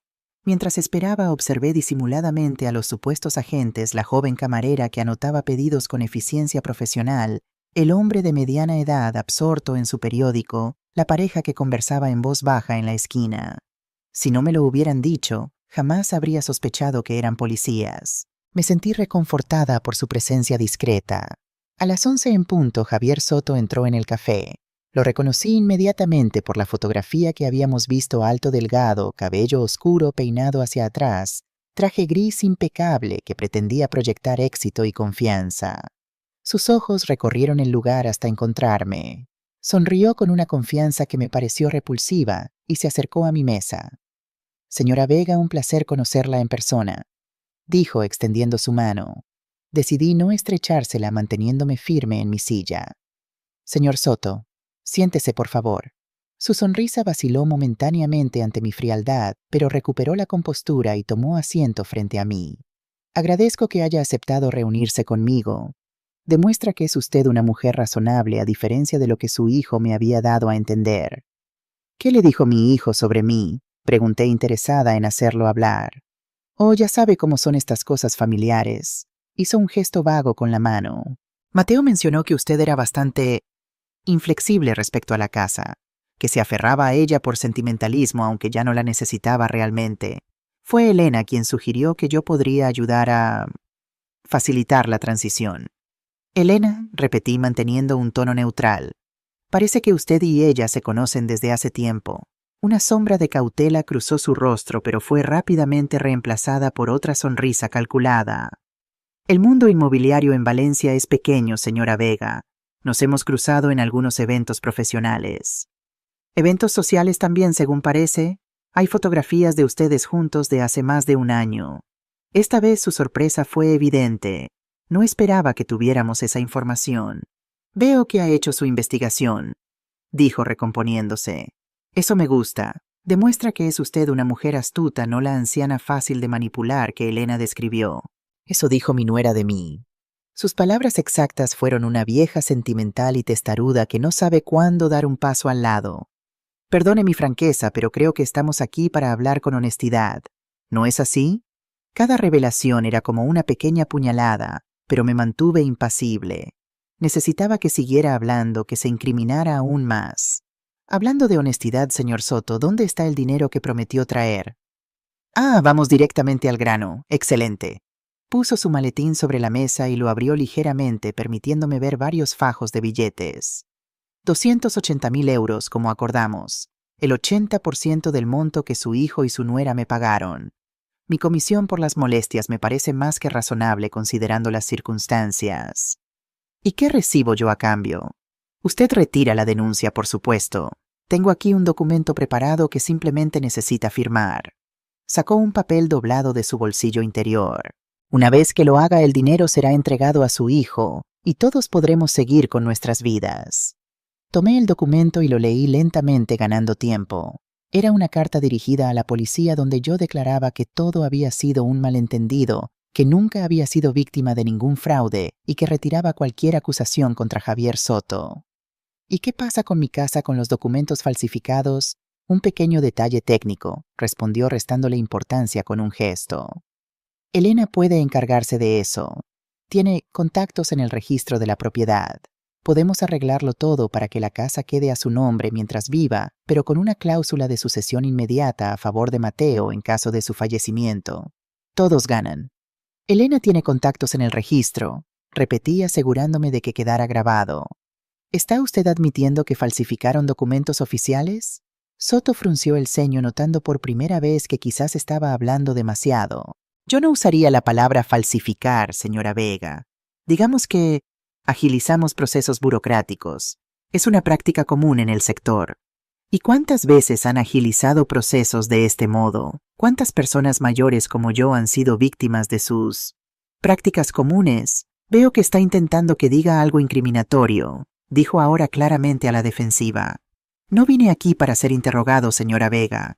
Vine a ofrecer una solución que beneficia a todos. ¿Va a firmar el documento o no?» Sentí que era el momento adecuado. Miré directamente a sus ojos y pronuncié las palabras que habíamos acordado como señal. Mi difunto esposo Alejandro siempre decía que los estafadores eventualmente reciben su merecido. Antes de que Soto pudiera reaccionar, la camarera, el hombre del periódico y la pareja de la esquina se movieron simultáneamente. En cuestión de segundos estaban rodeando nuestra mesa. Javier Soto, dijo el inspector Domínguez, quien hasta ese momento había sido el hombre del periódico mostrando su placa. Queda detenido por intento de estafa, falsificación de documentos y extorsión. Tiene derecho a guardar silencio. La expresión de Soto pasó de la sorpresa a la rabia en un instante. Me lanzó una mirada de odio puro mientras los agentes lo esposaban. «¡Vieja estúpida!», gritó.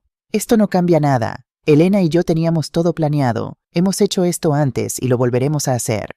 Añada amenazas e insultos a los cargos, inspector», dije con una calma que me sorprendió a mí misma. «Y asegúrese de que quede registrado que acaba de confesar haber cometido fraudes similares en el pasado en complicidad con Elena Sánchez». Los policías se llevaron a Soto, quien continuaba gritando y maldiciendo. El inspector Domínguez se quedó conmigo asegurándose de que estuviera bien. «Ha estado magnífica, señora Vega. Su valentía nos ha permitido obtener pruebas irrefutables contra Soto y también evidencia que implica a su nuera en la estafa». Antonio llegó apresuradamente al café, visiblemente aliviado al verme sana y salva. «Mercedes, ¿estás bien? Lo escuchamos todo desde la furgoneta. Ese desgraciado...» «Estoy bien, Antonio», le aseguré sintiendo una extraña serenidad. «De hecho, creo que nunca me he sentido mejor. Por primera vez en mucho tiempo siento que he recuperado el control de mi vida». Mientras salíamos del café, una llamada entró a mi teléfono. Era Carmen. «Doña Mercedes, acabo de ver cómo la policía se llevaba a un hombre esposado del Café Alameda. ¿Era él, el estafador?» «Sí, Carmen, lo han detenido. Todo ha salido según lo planeado». «Qué valiente es usted. Pero hay algo más que debe saber. Elena acaba de pasar por su casa. La vi merodeando alrededor como si buscara algo. Cuando me vio, se marchó rápidamente en un taxi». Intercambié una mirada preocupada con Antonio y el inspector Domínguez. «Gracias por avisarme, Carmen. La policía se encargará de esto ahora». El inspector Domínguez ya estaba en su radio ordenando a una patrulla que se dirigiera a mi casa para verificar que todo estuviera en orden y que Elena no hubiera logrado entrar. «Deberíamos ir también», dije repentinamente ansiosa. «No me sentiré tranquila hasta asegurarme de que mi casa está a salvo». Al llegar a mi calle vimos un patrullero estacionado frente a mi casa y a 2 agentes conversando con Carmen en la acera. «Elena no logró entrar», nos informó Carmen cuando nos acercamos. «Intentó forzar la cerradura de la puerta trasera, pero la sorprendí y huyó. Los agentes acaban de tomar mi declaración». «¿Has visto a Mateo con ella?», pregunté preocupada por la implicación de mi hijo en este nuevo intento. No estaba sola. Parecía muy alterada, murmurando algo sobre documentos que necesitaba recuperar. El inspector Domínguez frunció el ceño. Probablemente intentaba eliminar alguna evidencia que pudiera incriminarla. «Señora Vega, ¿recuerda si quedó algún documento de la supuesta venta en su casa?», reflexioné un momento. «Los papeles principales están con usted, inspector, pero es posible que haya quedado alguna copia en el escritorio de mi dormitorio. Estuve revisando todo ayer por la noche». Entramos en la casa y efectivamente sobre mi escritorio había una carpeta con copias de los documentos falsificados. El inspector Domínguez los examinó con interés. «Esto es importante. Hay notas manuscritas en los márgenes que podrían ser de Elena. Nos servirán para vincularla directamente con la falsificación». En ese momento mi teléfono sonó nuevamente. Era Mateo. «Mamá, la policía acaba de venir al apartamento buscando a Elena». «¿Qué está pasando?». Le expliqué brevemente la situación, la detención de Soto, su confesión implicando a Elena y el intento de ella de entrar en mi casa para eliminar pruebas. «No puedo creerlo», murmuró sonando genuinamente impactado. Sabía que ella había conocido a Soto antes, pero nunca imaginé que estuvieran confabulados de esta manera. «La policía querrá hablar contigo, Mateo. Es mejor que vengas voluntariamente a la comisaría para dar tu declaración.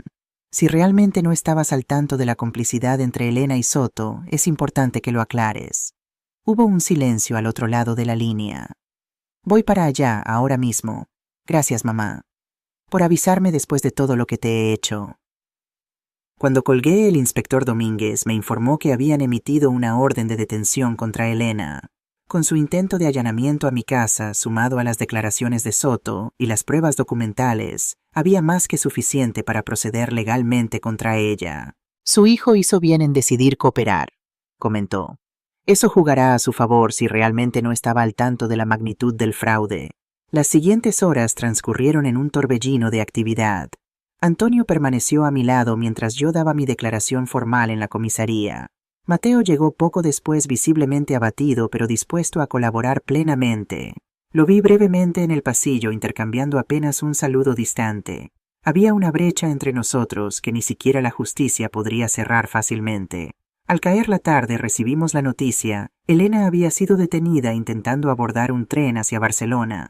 Al ser interrogada inicialmente negó toda participación en el fraude, pero cuando le mostraron la confesión grabada de Soto y las pruebas documentales, su estrategia cambió.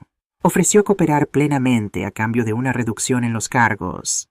Aparentemente esto no era su primer rodeo, nos explicó el inspector Domínguez. Según su confesión preliminar, ella y Soto han estado operando juntos durante al menos 3 años. Su modus operandi era siempre el mismo. Elena identificaba potenciales víctimas a través de su red social, generalmente personas mayores con propiedades valiosas y relaciones familiares complicadas, y luego Soto entraba en acción con la estafa. ¿Y Mateo? Pregunté sintiendo un nudo en el estómago. ¿Estaba involucrado? Según Elena, él no sabía de su relación previa con Soto, ni del esquema de estafa.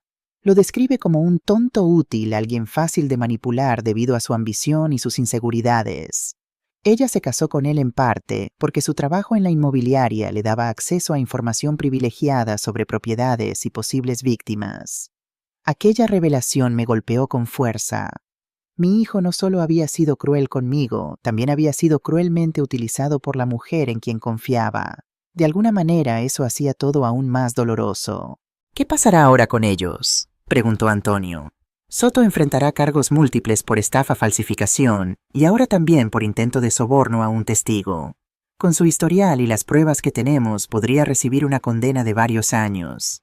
Elena, gracias a su cooperación, probablemente reciba una sentencia menor pero igualmente significativa. En cuanto a su hijo, señora Vega, todo dependerá de lo que la investigación revele sobre su nivel de conocimiento y participación. Asentí sintiendo el peso de todo lo ocurrido. Parte de mí quería creer en la inocencia de Mateo, en que realmente había sido solo un peón en el juego de Elena y Soto. Otra parte recordaba sus crueles palabras, su disposición a deshacerse de mí por conveniencia. ¿Podrán recuperar el dinero que Mateo y Elena pagaron a Soto?, preguntó Antonio, siempre práctico. El maletín que Soto trajo al café contenía apenas 50.000 euros, no los 280.000 que prometió. El resto probablemente está en cuentas en el extranjero. Haremos lo posible, pero no puedo prometerle que recuperarán todo. Cuando finalmente regresé a casa acompañada por Antonio e Isabel, quien se había unido a nosotros en la comisaría al enterarse de los acontecimientos, me sentía exhausta pero extrañamente en paz. La justicia había actuado con sorprendente eficiencia y los responsables estaban pagando por sus acciones. «Deberías descansar, Mercedes», me aconsejó Isabel preparándome una tila en la cocina. «Ha sido un día agotador. Mañana vendré temprano para acompañarte al juzgado», añadió Antonio. «El juez querrá tomar tu declaración oficial para el caso». Les agradecí a ambos su apoyo incondicional. Sin ellos, sin Carmen, sin el inspector Domínguez, quién sabe dónde estaría yo ahora. Probablemente en una triste habitación de la residencia Atardecer Dorado, despojada de mi hogar, de mis recuerdos, de mi dignidad. Esa noche antes de acostarme tomé el retrato de Alejandro entre mis manos. «Lo logramos, mi amor», susurré. «Tu previsión, tu amor más allá del tiempo me salvaron. Me diste las herramientas para defenderme cuando más lo necesitaba». Mientras me quedaba dormida sentí una paz que no había experimentado en mucho tiempo. Era el descanso de quien ha luchado una batalla justa y ha prevalecido. Las semanas siguientes transcurrieron en un torbellino de declaraciones judiciales, papeleo legal y ajustes emocionales a mi nueva realidad.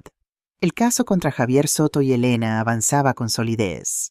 Ambos permanecían en prisión preventiva mientras se desarrollaba el proceso judicial. Mateo, por su parte, había sido liberado después de un intenso interrogatorio, al no encontrarse evidencia concluyente de que conociera la naturaleza fraudulenta de las acciones de Elena y Soto. Sin embargo, enfrentaba las devastadoras consecuencias financieras de lo ocurrido. Había perdido prácticamente todos sus ahorros, y ahora luchaba por mantener su apartamento alquilado mientras el banco amenazaba con ejecutar el préstamo que había solicitado para la supuesta compra de mi casa. No habíamos hablado propiamente desde aquellos días frenéticos de la detención. Nos habíamos cruzado en la comisaría en el juzgado intercambiando apenas saludos breves y miradas incómodas. Yo aún no sabía cómo sentirme respecto a él. La herida de sus palabras de su traición seguía abierta y palpitante. Una mañana de sábado, casi un mes después de la detención de Soto, recibí una llamada de Isabel. «Mercedes, he visto a Mateo», me dijo sin preámbulos. Estaba en el mercado central comprando como cualquier sábado y me lo encontré. Se veía mal, muy mal. «¿A qué te refieres con mal?», pregunté sintiendo una punzada de preocupación maternal que no pude reprimir. Demacrado, ojeroso, como si no hubiera dormido en días. Ha perdido peso y llevaba la misma ropa que le vi la semana pasada. Me contó que lo despidieron de la inmobiliaria cuando se supo lo del fraude. Ahora está haciendo trabajos ocasionales lo que puede encontrar. Me quedé en silencio procesando la información. A pesar de todo, era mi hijo y su sufrimiento me dolía. «¿Qué quieres que haga, Isabel?», pregunté finalmente. Después de cómo me trató, de lo que intentó hacerme. «No te estoy diciendo qué hacer, amiga. Solo pensé que deberías saberlo. El resto es decisión tuya». Después de colgar, me quedé contemplando el jardín a través de la ventana de la cocina. Las rosas que planté en memoria de Alejandro estaban floreciendo nuevamente, resilientes después del invierno, igual que yo había sido resiliente frente a la adversidad. Recordé las palabras de la carta de Alejandro. Los hijos cometen errores, algunos dolorosos, pero la mayoría encuentra su camino eventualmente. Dale tiempo, dale espacio para reconocer sus errores, y cuando esté listo para pedir perdón, sinceramente encuentra en tu corazón la capacidad de perdonar. ¿Estaba Mateo realmente arrepentido? ¿O simplemente lamentaba las consecuencias de sus acciones, no las acciones mismas? Decidí dar un paseo para aclarar mis pensamientos.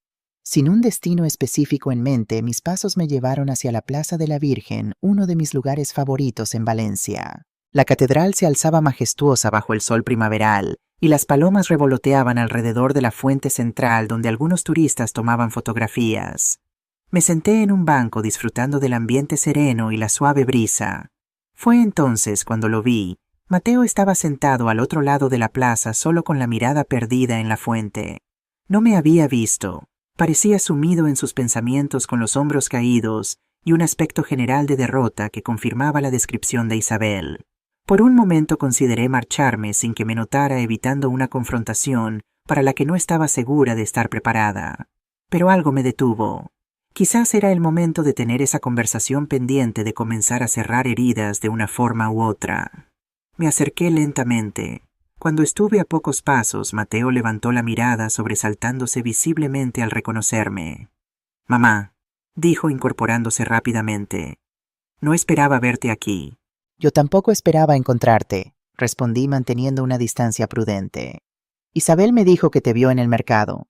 Se pasó una mano por el cabello, un gesto nervioso que conocía bien desde que era niño. ¿Puedo invitarte a un café?», preguntó con timidez, como si temiera mi rechazo. «Hay una cafetería aquí cerca». Dudé por un momento, pero finalmente asentí. Caminamos en silencio hasta una pequeña cafetería en una de las calles adyacentes. El lugar estaba casi vacío, lo que nos brindaba la privacidad necesaria para una conversación que prometía ser difícil. Después de pedir 2 cafés, nos sentamos frente a frente, separados por una mesa de mármol que parecía simbolizar la distancia emocional entre nosotros. «Te ves bien, mamá», dijo Mateo, rompiendo el incómodo silencio. «Pareces más fuerte de alguna manera». «Lo estoy», confirmé. «Estas semanas han sido difíciles, pero también reveladoras. He descubierto una fortaleza que no sabía que tenía». Asintió bajando la mirada hacia su taza de café. «Yo, en cambio, he tocado fondo», admitió. «Perdí mi trabajo, mi matrimonio resultó ser una farsa, y casi todos mis amigos me han dado la espalda desde que se supo lo del fraude. Nadie quiere asociarse con el tonto que intentó quitarle la casa a su madre». No respondí inmediatamente, observando a mi hijo con nuevos ojos. Había algo diferente en él, una ausencia de la arrogancia que había caracterizado nuestros últimos encuentros. «¿Por qué lo hiciste, Mateo?», pregunté finalmente, formulando la pregunta que me había atormentado durante semanas. No me refiero solo a la estafa, sino a cómo me trataste. Me llamaste vieja inútil. Dijiste que querías deshacerte de mí. ¿De verdad sentías eso o solo estabas repitiendo las palabras de Elena? Mateo se estremeció visiblemente como si mis palabras le causaran dolor físico. No tengo excusa, dijo en voz baja. Podría culpar a Elena, a la presión financiera, al miedo al fracaso. Pero la verdad es que yo elegí decir esas cosas horribles. Elegí tratar a la persona que me dio la vida, que sacrificó todo por mí como si fuera una carga desechable. Hizo una pausa, tragando con dificultad. Creo que en algún momento me dejé consumir por la ambición, por el deseo de tener más, de impresionar a los demás. Elena alimentó esa parte oscura de mí, pero no la creó. Ya estaba allí. Su honestidad me sorprendió. Esperaba justificaciones, excusas, no esta cruda admisión de culpabilidad. ¿Y ahora, Pan? Pregunté. ¿Qué sientes ahora? Es vergüenza, respondió sin dudar. Una vergüenza tan profunda que a veces no puedo ni mirarme al espejo. Y arrepentimiento. Daría cualquier cosa por volver atrás y borrar lo que dije, lo que hice. Pero sé que no es posible. Algunas palabras una vez dichas no pueden simplemente olvidarse. Estaba citando mis propias palabras, las que le dije durante nuestra confrontación en mi casa. El hecho de que las recordara con tanta precisión me conmovió de una manera inesperada. El otro día encontré la carta de papá, continuó, la que Antonio me entregó. La leo todas las noches antes de dormir. En ella papá dice que vio en mí lo mejor y lo peor de ambos, tu corazón y su terquedad. Dice que esa combinación podría llevarme por caminos equivocados si me dejaba influir por las personas incorrectas. Tenía tanta razón. Lágrimas silenciosas comenzaron a deslizarse por sus mejillas. No hizo ningún intento de ocultarlas o limpiarlas. No espero que me perdones, mamá. No creo merecer tu perdón. Solo quería que supieras que me doy cuenta del daño que te causé y que viviré con ese remordimiento el resto de mi vida. Sentí mi propio corazón contraerse. A pesar del dolor, a pesar de la traición, seguía siendo mi hijo. El niño que sostuvo en mis brazos, que consoló en sus pesadillas, que animó en sus primeros pasos. Verlo tan abatido, tan genuinamente arrepentido, despertó el instinto maternal que ni siquiera sus crueles palabras habían logrado extinguir completamente. El perdón no es algo que se pueda forzar, dije finalmente repitiendo las palabras de Alejandro. Viene con el tiempo, con la comprensión, con el arrepentimiento sincero y con acciones que demuestren un verdadero cambio. Mateo asintió entendiendo. Lo sé, y no te estoy pidiendo que me perdones ahora, ni siquiera que me permitas volver a tu vida. Solo quería decirte cara a cara cuánto lamento lo que pasó y agradecerte.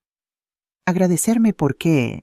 Por ser más fuerte que yo, por no permitir que te quitáramos tu casa, por enfrentarte a Soto y hacer que se hiciera justicia. De no ser por ti, Elena y yo habríamos perdido todo nuestro dinero y ni siquiera lo habríamos sabido. Nos habrían estafado completamente. Reflexioné sobre sus palabras, reconociendo la verdad en ellas. De alguna manera mi resistencia había salvado incluso a quienes intentaron perjudicarme. ¿Qué harás ahora?, pregunté. Empezar de nuevo, respondió con una determinación que me recordó al Mateo que conocía antes de que Elena entrara en su vida. Vendí el BMW para poder pagar algunos meses de alquiler mientras busco trabajo. He estado enviando currículums a diferentes empresas, aunque con mi nombre manchado por el escándalo no será fácil. También estoy asistiendo a terapia. Necesito entender cómo pude desviarme tanto del camino que tú y papá me enseñaron. Aprecié su honestidad y su aparente deseo de reconstruir su vida sobre bases más sólidas. Era un comienzo, aunque el camino hacia una verdadera reconciliación sería largo y difícil. Te deseo suerte, Mateo, dije sinceramente. Espero que encuentres el camino de vuelta a quien realmente eres. Terminamos nuestros cafés en un silencio menos tenso que al principio. Cuando salimos a la calle, Mateo se detuvo frente a mí manteniendo una distancia respetuosa. Gracias por aceptar tomar este café conmigo, dijo. Significó mucho. A mí también, admití. Hubo un momento de vacilación, como si considerara abrazarme, pero temiera un rechazo. Finalmente extendió su mano ofreciéndome un apretón formal. Lo tomé sintiendo la calidez familiar de su palma contra la mía. Adiós, mamá. Hasta pronto, Mateo. No era un perdón, no era una reconciliación completa, pero era un comienzo. Un pequeño puente sobre el abismo que se había abierto entre nosotros. Mientras lo veía alejarse por la plaza, recordé nuevamente las palabras de Alejandro: dale tiempo, dale espacio. Y eso era exactamente lo que ambos necesitábamos: tiempo para sanar, espacio para reflexionar, para encontrar el camino de regreso el uno al otro, si eso era lo que estaba destinado a suceder. 6 meses después de aquel café con Mateo en la Plaza de la Virgen, mi vida había tomado un rumbo completamente nuevo.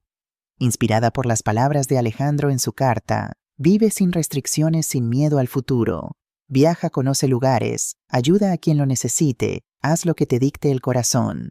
Decidí finalmente realizar aquel viaje a la Costa Brava, que siempre había soñado. Pasé 2 semanas maravillosas recorriendo pequeños pueblos costeros, disfrutando de la gastronomía local, contemplando atardeceres sobre el Mediterráneo.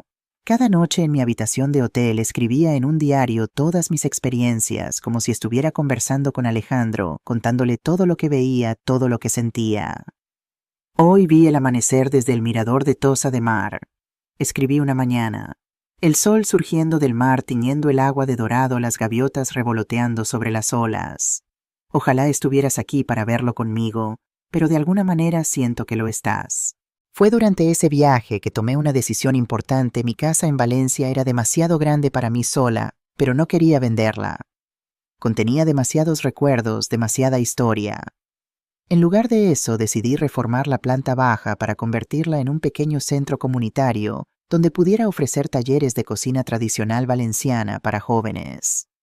La idea surgió al darme cuenta de cuánto disfrutaba compartir mis recetas con el personal del hotel donde me hospedaba. Una joven camarera me había confesado que nunca había aprendido a cocinar los platos que su abuela solía preparar y que temía que esas recetas familiares se perdieran para siempre.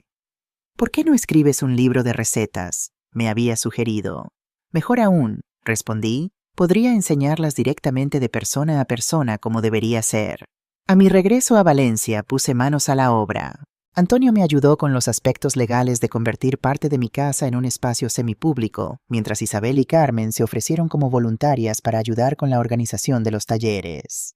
La noticia se extendió rápidamente por el vecindario y pronto tuve una lista de espera de jóvenes interesados en aprender a preparar paella auténtica, fideuá, arroz al horno y otros platos tradicionales que corrían el riesgo de perderse en la era de la comida rápida y los restaurantes de moda. «Estás revitalizando la comunidad, Mercedes», me dijo Carmen una tarde mientras preparábamos la cocina para un nuevo grupo de estudiantes. Estas jóvenes no solo están aprendiendo recetas, están conectando con su patrimonio cultural, con sus raíces. Me sentí profundamente satisfecha con este nuevo propósito en mi vida. A los 68 años, cuando muchos me habrían considerado una vieja inútil relegada a una existencia pasiva, yo estaba más activa y comprometida que nunca, transmitiendo conocimientos, creando vínculos, haciendo una diferencia tangible en mi comunidad. En cuanto a Mateo, nuestra relación comenzaba a sanar lentamente. Después de aquel café en la Plaza de la Virgen, habíamos mantenido un contacto limitado pero constante. Al principio solo llamadas telefónicas ocasionales para comprobar cómo estábamos. Luego almuerzos breves cada 2 semanas. Poco a poco la tensión fue disminuyendo, reemplazada por una cautelosa reconstrucción de la confianza. Mateo había encontrado trabajo como asistente administrativo en una pequeña constructora, un puesto muy por debajo de su anterior cargo como ejecutivo inmobiliario, pero que él había aceptado con humildad, reconociendo que necesitaba empezar de cero. Vivía ahora en un modesto apartamento compartido con un compañero de trabajo, habiendo tenido que vender muchas de sus posesiones de lujo para mantenerse a flote financieramente. El caso judicial contra Javier Soto y Elena había concluido con sentencias condenatorias para ambos. Soto recibió 6 años de prisión por múltiples cargos de estafa, falsificación y extorsión. Elena, gracias a su cooperación con las autoridades, fue sentenciada a 3 años con posibilidad de libertad condicional después de 1. La policía había logrado recuperar aproximadamente un 40% del dinero que Mateo y otros habían pagado a Soto. No era todo, pero era algo, y permitió a mi hijo comenzar a reconstruir su vida financiera con una base modesta. Una tarde de domingo, casi 8 meses después del intento de quitarme mi casa, Mateo vino a visitarme. Era la primera vez que lo invitaba formalmente desde aquellos días oscuros. Lo recibí en el jardín donde las rosas de Alejandro florecían con renovado vigor tras mi cuidadosa atención. «La casa se ve diferente», comentó notando los cambios que había realizado para acomodar los talleres de cocina. más viva de alguna manera. Se ha convertido en un espacio compartido, expliqué mientras servía limonada casera. Ya no es solo un lugar de recuerdos, sino también de nuevas experiencias de aprendizaje de conexión. Mateo asintió observando con interés los carteles que anunciaban los próximos talleres, las fotografías de grupos de jóvenes sonrientes mostrando orgullosos sus primeras paellas. Es maravilloso lo que has creado aquí, mamá. Estás compartiendo no solo recetas, sino sabiduría, tradición. A veces las crisis nos empujan hacia nuevos comienzos que nunca habríamos imaginado. Reflexioné. Si no hubiera pasado por la experiencia de casi perder mi casa, quizás nunca habría descubierto esta nueva pasión, este nuevo propósito. Mateo bajó la mirada, la culpa aún visible en sus ojos. Lamento haber sido el catalizador de esa crisis. Nunca podré compensarte por el dolor que te causé. No se trata de compensación, Mateo. Se trata de crecimiento, de aprendizaje. Ambos hemos cambiado desde entonces. Yo he descubierto una fuerza interior que no sabía que poseía, y tú pareces haber encontrado una humildad y una autenticidad que habías perdido. La terapia ha ayudado, admitió. Me ha hecho ver patrones en mi comportamiento, inseguridades que intentaba ocultar bajo capas de materialismo y apariencias. Elena no creó esos defectos en mí, simplemente los explotó para sus propios fines. Conversamos durante horas en el jardín con una honestidad que había estado ausente de nuestra relación durante años. Hablamos de Alejandro, de los valores que él había intentado inculcar en nuestra familia, de cómo ambos habíamos fallado en honrar su memoria en diferentes momentos. Mientras el sol comenzaba a ponerse, Mateo sacó algo de su bolsillo, el llavero con forma de corazón que había separado cruelmente de mis llaves aquel fatídico día. Encontré esto entre las cosas de Elena cuando recogí mis pertenencias del apartamento, dijo ofreciéndomelo. Creo que lo guardó como algún tipo de trofeo perverso. Me gustaría que volviera a su legítima dueña. Tomé el llavero sintiendo su familiar peso en mi palma. Era un símbolo de todo lo que había perdido y recuperado. Gracias, murmuré cerrando los dedos alrededor del pequeño corazón metálico. Mamá, dijo Mateo después de un momento de silencio, ¿crees que algún día podrás perdonarme completamente? Consideré su pregunta con seriedad, reconociendo su importancia. El perdón es un proceso, no un evento, Mateo. Cada día que pasa, cada conversación honesta como esta nos acerca un poco más a la reconciliación. No puedo prometerte que olvidaré lo que pasó, pero sí puedo decirte que mi corazón se está abriendo nuevamente. El amor de una madre nunca desaparece realmente, solo se transforma. Sus ojos se llenaron de lágrimas contenidas, pero asintió aceptando mi respuesta como el regalo que era no una absolución completa, sino una puerta entreabierta hacia la posibilidad de un futuro renovado. Antes de marcharse, Mateo se detuvo frente al retrato de Alejandro, que ocupaba un lugar de honor en la pared del salón. A veces me pregunto qué diría papá si pudiera vernos ahora, comentó. Creo que diría que ambos estamos encontrando nuestro camino a pesar de los tropiezos, respondí, y que eso es todo lo que él siempre deseó para nosotros. Esa noche, después de que Mateo se marchara, me senté en mi jardín bajo un cielo estrellado, reflexionando sobre el largo camino recorrido desde aquel día en que mi mundo se puso patas arriba. Había enfrentado una de las traiciones más dolorosas imaginables, había luchado contra un sistema que a menudo desvaloriza a las personas mayores, había descubierto recursos internos que no sabía que poseía. Y ahora, a mis 69 años, me encontraba no al final de un camino, sino al principio de otro completamente nuevo. Un camino de propósito, de conexión comunitaria, de reconciliación cautelosa con mi hijo, de autoafirmación y dignidad. Tenías razón, Alejandro, susurré a las estrellas. La edad no disminuye nuestro valor, y nunca es tarde para comenzar de nuevo. Un año después del intento de Mateo y Elena de quitarme mi casa, me encontré celebrando mi 70º cumpleaños rodeada de amigos, vecinos y estudiantes de mis talleres de cocina. El jardín de mi casa, que ya todos en el vecindario llamaban cariñosamente el Jardín de Mercedes, estaba decorado con luces y flores, mesas rebosantes de comida preparada por mis jóvenes aprendices, música suave flotando en el aire de la noche valenciana. Isabel había organizado todo, insistiendo en que este cumpleaños merecía una celebración especial. «Has renacido este año, Mercedes», me había dicho mientras preparábamos las invitaciones. «Eso merece ser celebrado a lo grande». Y tenía razón. En muchos sentidos me sentía más viva, más presente, más útil a los 70 que cuando tenía 60 o incluso 50. Los talleres de cocina se habían convertido en un verdadero fenómeno local. Jóvenes de toda Valencia venían a aprender no solo recetas, sino historias, tradiciones, el valor de la paciencia y el cuidado en la preparación de los alimentos. Había iniciado también un pequeño huerto urbano en la parte trasera del jardín, donde cultivaba hierbas aromáticas y verduras para los talleres. Este proyecto había involucrado a varios vecinos, convirtiéndose en un espacio comunitario donde se intercambiaban no solo plantas, sino también conocimientos y amistad. Carmen se había convertido en mi mano derecha en todos estos proyectos. Su juventud y energía complementaban perfectamente mi experiencia y conocimientos. A veces bromeábamos diciendo que éramos como abuela y nieta, aunque no nos unía ningún lazo de sangre. Antonio seguía siendo mi fiel consejero legal y amigo, asegurándose de que todos mis asuntos estuvieran en orden. Gracias a su ayuda, había creado una pequeña fundación para garantizar que los talleres de cocina continuaran incluso cuando yo ya no estuviera. La cuenta secreta de Alejandro financiaba no solo mis necesidades personales, sino también diversos proyectos comunitarios que me daban una profunda satisfacción.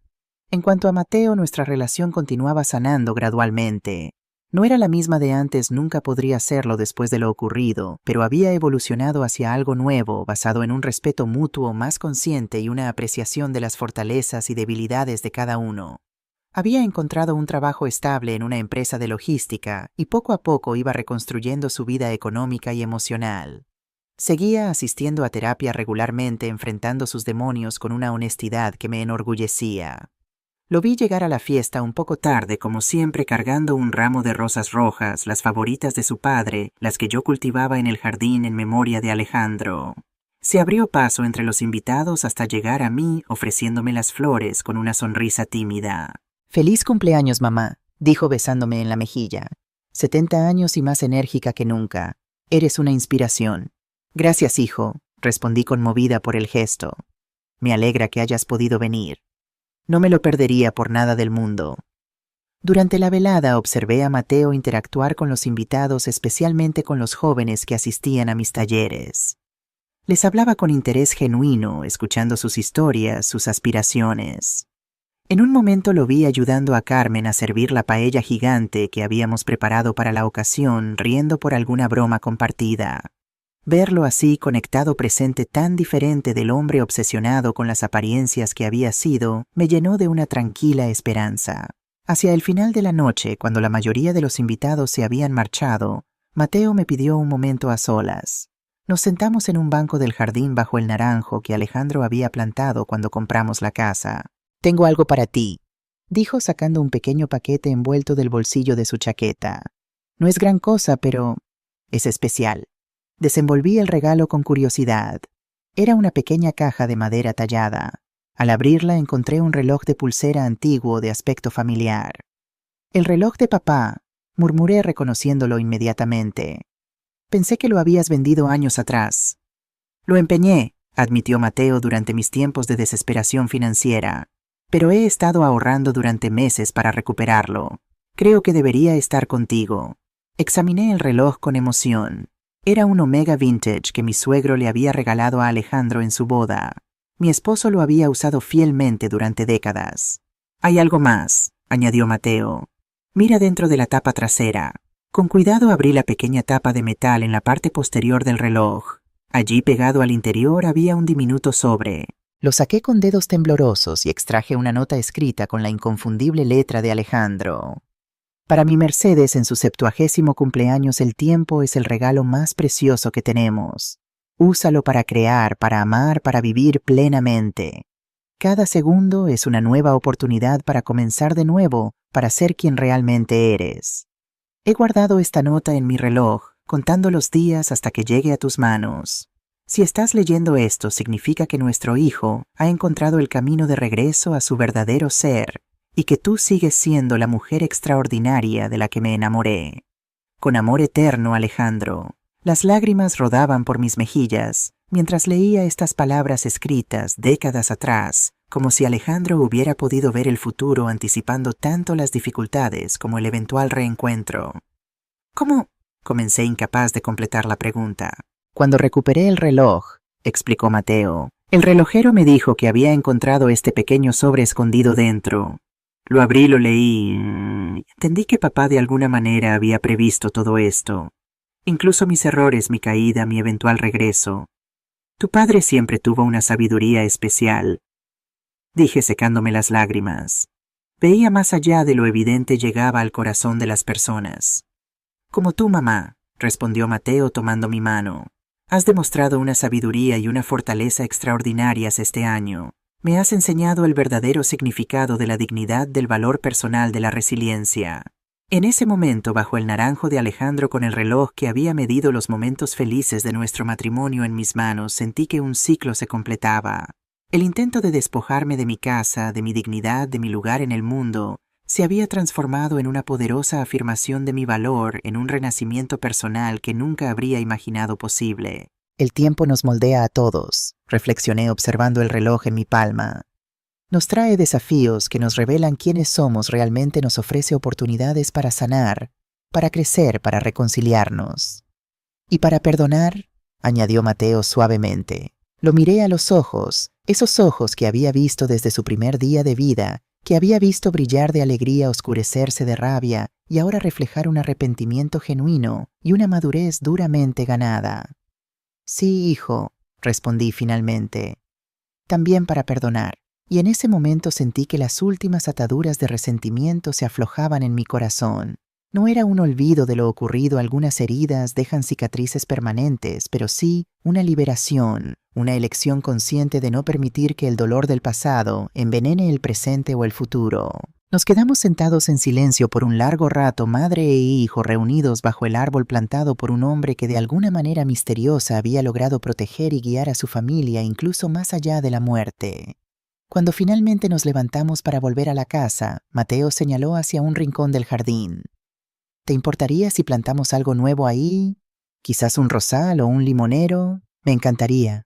Respondí entendiendo el simbolismo de su propuesta. Un nuevo comienzo, una nueva vida creciendo en el jardín que casi había perdido.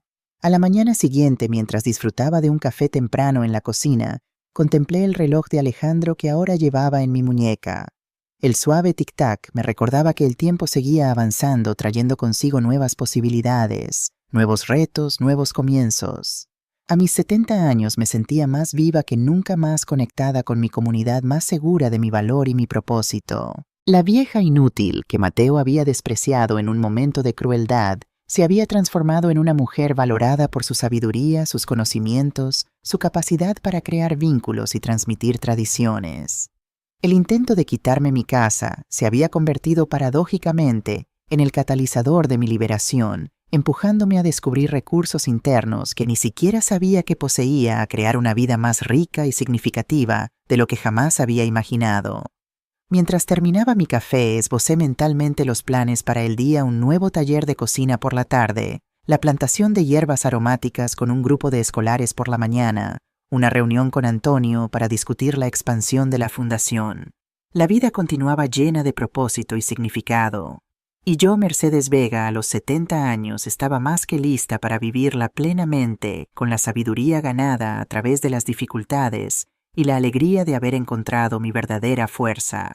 El reloj de Alejandro marcaba el paso del tiempo en mi muñeca, recordándome que cada segundo era una oportunidad, cada día un regalo para ser vivido con intensidad y gratitud. Y así, con el corazón lleno y el espíritu renovado, me preparé para enfrentar un nuevo día, sabiendo que el valor del tiempo no se mide en años, sino en cómo elegimos vivirlos.